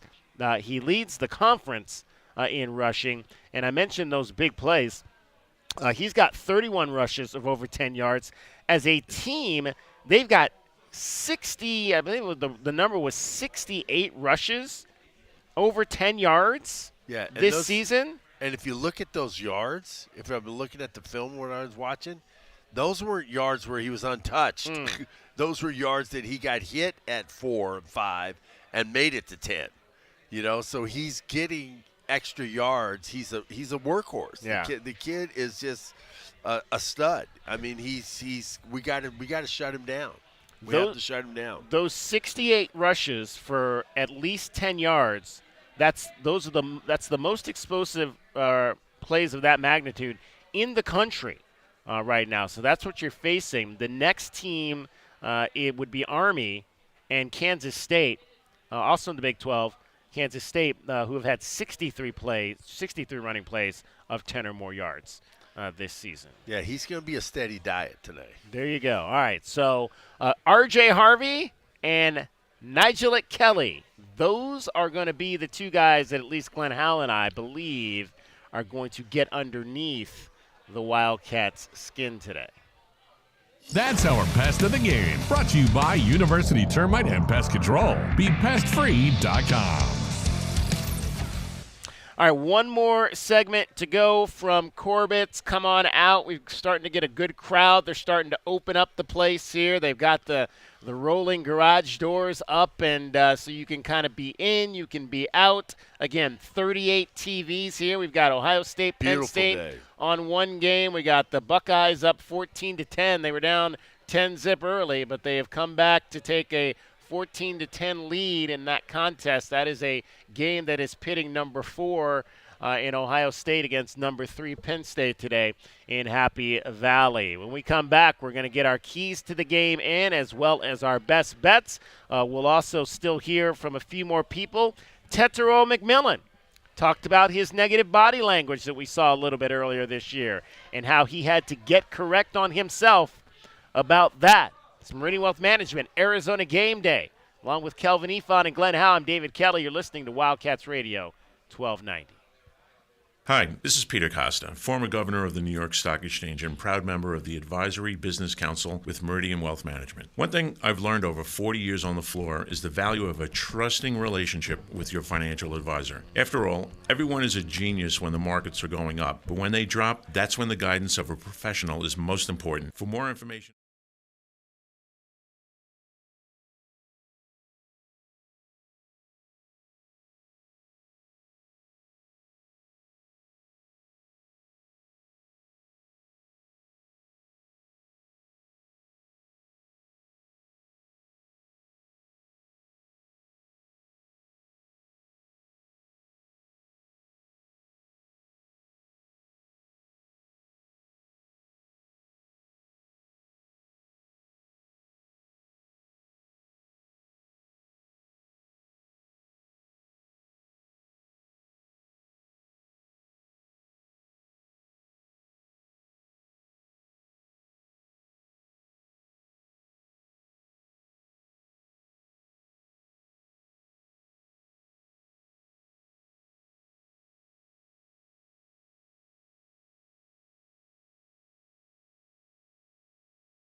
Services. JT Auto is conveniently located off Fort Lowell and Country Club. Open Monday through Friday. JT Auto is a full-service auto shop with satisfaction guaranteed, offering you the best in tires and wheels, auto repair, oil changes, computer diagnostics, suspension and brake service, and heating and AC. Bring your car to JT Auto, where customers are family. 623-7066. That's 623-7066. Does it feel like the price of everything is going up, up, up? We can't control the price of gas or groceries, but at Royal Kia, we never add market adjustments, even while other dealers add fees because inventory is limited. At Royal Kia, you can rest assured you won't pay market adjustments, and we stand by our transparent online pricing. Royal Kia, the dealership that's different. OAC plus tax, title, license, dealer installed options, and $529 doc fee. Royal Kia, Speedway in Columbus or royalkia.com. As Arizona's leading personal injury law firm for more than 35 years, Goldberg & Osborne agrees. Bear down, Arizona. With offices statewide, including Tucson and Sierra Vista, the Eagle gives you home field advantage. More than 2,200 5-star Google reviews prove Goldberg & Osborne has the playbook for any situation. So after an accident, let the attorneys voted best personal injury law firm 4 years in a row tackle that insurance company and get you the settlement you deserve. Goldberg & Osborne, 1-800-THE Eagle. Our Window Depot coverage of U of A football continues. This is the Meridian Wealth Management Arizona Game Day pregame show on Wildcats Radio 1290. Now back to your hosts, David Kelly, the tight end Glenn Howell, and the captain, Kelvin Efond. On 2nd down and 6, back to throw. Here comes pressure, throws it over the middle, caught at midfield for a first down, and McMillan dodges a man, dodges another, spins away. He's got a first down at the West Virginia 38-yard line. T-Mac wide open on a deep crosser across the middle. Noah Fafita staring right down the barrel, delivers a strike right across the middle for the first down. Well, it is the space game today down at Orlando, Florida. Let's hope there's a lot of airspace happening for the Arizona Wildcats between Noah Fafita and Tetero McMillan, who we had a chance to hear from earlier this week. And, there were some games early in the season, Glenn, where it looked like Tetero was not real happy towards the end of some of the games and the way things were going for the offense. And there were a lot of people saw that on the broadcast, and he talked about some of the negative body language that he might have been presenting earlier in the season. Nah, I know my body language in the beginning, obviously, because at the end of the day, I had super high expectations for this team and specifically the offense, and, things wasn't really going that way, our way after the first game. So, I was a little frustrated, but I knew it was bad when, I had outside people telling me that my body language was good, not good, and the people that know me. So I had to fix it, grow up, mature, and just be there for everybody else. So I think I've matured in that aspect. I've been a lot better, be more of a leader, and should just really enjoy my last time, playing with my brothers if it is, So like I said, I'm just trying to enjoy these last couple of games with my boys if that's what it comes down to, but I'm just trying to have fun right now.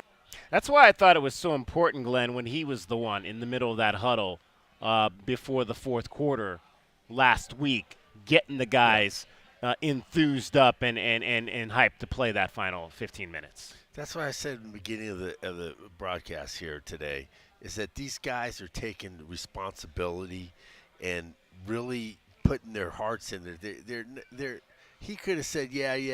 He could have went and just played it off and everything. But that was a heartfelt explanation of his body language and telling and being really forthright and being able to tell the truth, man. And these guys, I think they're still in it, man. They're still here. They're not giving up. They're still here. Yeah, it is. Latham Ransom. Yep. From South Point Catholic. Getting some action there. Ohio State playing Penn State. This is last season, if I'm not mistaken, down there. We'll have to see. He's been playing like 8 years. He's battled some injuries. Yeah. Battled some injuries down there, has Latham, and had to come back from a number of those over the course of his career. All right, let's find out what's happening on the big board today at the Desert Diamond Casino.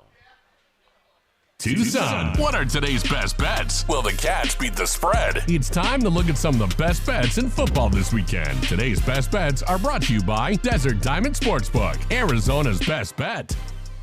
All right, Arizona enters this game as a 6-point underdog to the UCF Knights, or Citronauts, whichever you prefer to call it. I'm anxious to see if Brian Jeffries is going to call them the Citronauts on the broadcast today. 6 laying UCF. Glenn, what say you on that?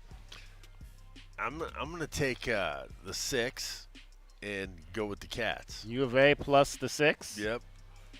All right. I think I like that one as well. I don't know. I didn't have a good feeling against Colorado, but I do have a good feeling about today.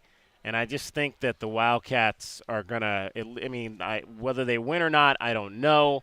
But I definitely think that it's going to be a much tighter game than that. So I'm going to take the Wildcats and the 6 points on that as well. Your over-under today is 55.5. I think both these teams are going to score today. Yeah, so I'm going over. I'm going to over too. Believe me.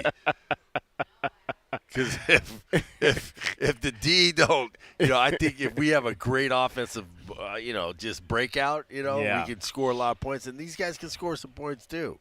They're averaging 28 a game, so that's not something that's And they generally put up 40 in the space game. Yeah, exactly. So it's a game that they have had a historical resume for being able to put up some points in. So I think over is definitely the play today down in Central Florida. We'll see who's cashing tickets at the end of the games tonight. Those are today's best bets. They are brought to you by Desert Diamond Sportsbook, Arizona's best bet. A couple of other BetQL plays that we'll give you today in college football. Take the under. Alabama, Birmingham, and Tulsa today. Take the under at 58. And Purdue Northwestern also playing today. Take the over on that game at 45. So under Alabama, Birmingham, Tulsa, under 58. Purdue Northwestern over 45 today. All right, I want you to hear from Dwayne Aquina, the defense coordinator for the Arizona Wildcats. We were talking earlier in the show just about the path to success and how the year before the 12-1 team was very similar to this. Dwayne Aquina took it even further back than that in talking about how programs are built. Well, I guess I've been through this before. I don't know if people remember in 1987 when we first got here, took over for Larry Smith, who was 9-3, went to SC at that time. That was one of the marquee universities back there in the 70s, and we went 4-4-3. I think if you stayed patient, that thing turned around. By the time we were in 89 and 90, that was one of the best football teams. I went through the 1991 season. I don't know if anybody here in 1991? No? Okay, we were 4-7 in 1991. Okay, and that all worked out. 92 was when, because we were young, we were beaten up. A lot of the swarm now were freshmen, Brewski and all. That worked out for us. By 1994, we were a top 10 team. Shut out the University of Miami, and it wasn't that close. Dick said, take the air out of the ball. So the fourth quarter, it was already 29-0. Miami crossed the 50-yard line one time. So I think patience, and as you know, 98, we ended up third in the country. We're a top 10 team. So I've been through this before. So I think if we just stay patient, give this staff a chance. We've been dealt some tough cards, and you can't use that, because that's the nature of the game. But this has been a unique year, much like it was 91. That's where we were in 91. Pat Hill did a fantastic job with the offensive linemen. There were at times when we did third down, we just put trash cans out there because there weren't enough offensive linemen. So as a coach, you just be creative, and that's our job, is to not worry about what we got, is just find solutions. The team has stayed together, I think, which is credit to Coach Brennan. We have great practices every week. Nothing has changed from when, expectations were really high. And I would just say be patient and give this staff a chance. There you go. Prophetic words there from Dwayne Aquina. Just taking it back again to the start when Dick first got to town.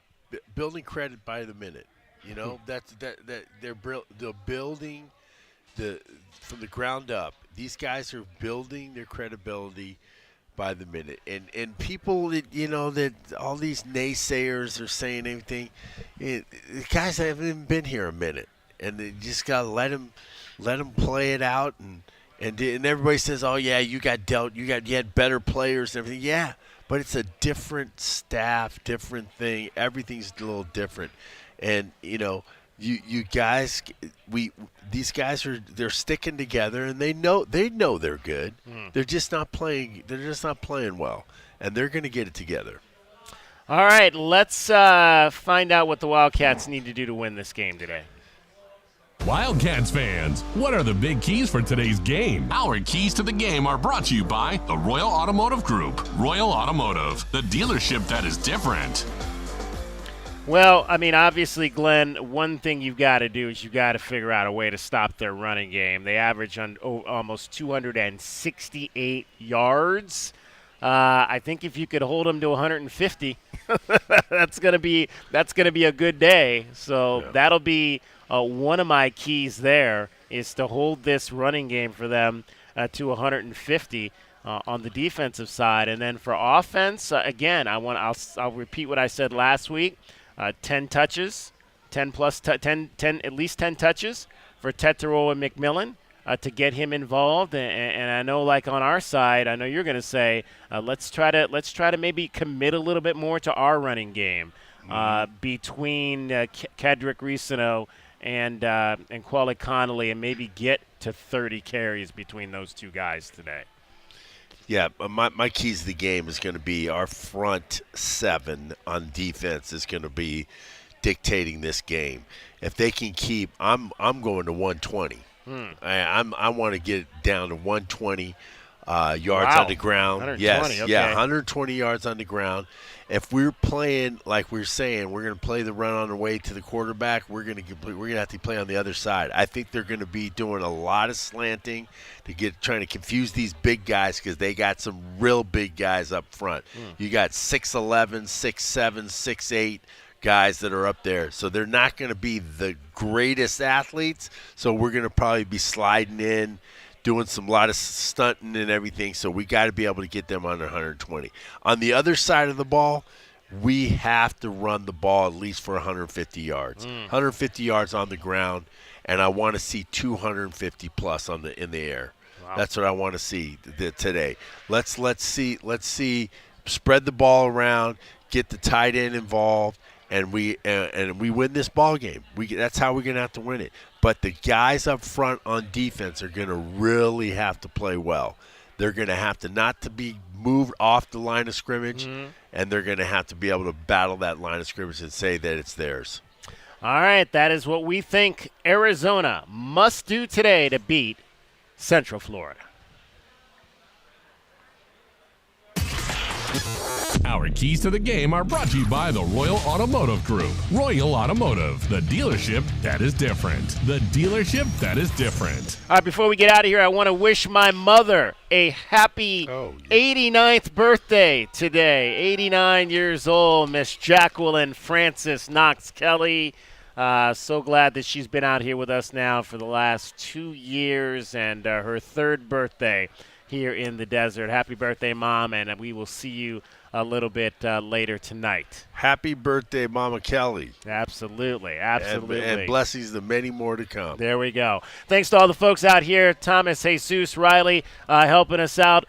J.W. Madden back in studio for Kelvin Efon and Glenn Howe. My name is David Kelly. Coming up next, Arizona football, the Wildcats, and the Citronauts. Let's win the space game in Orlando. Kickoff at 12:30. We'll talk to you after the ball game right here on Wildcats Radio 1290. Bear down, Arizona.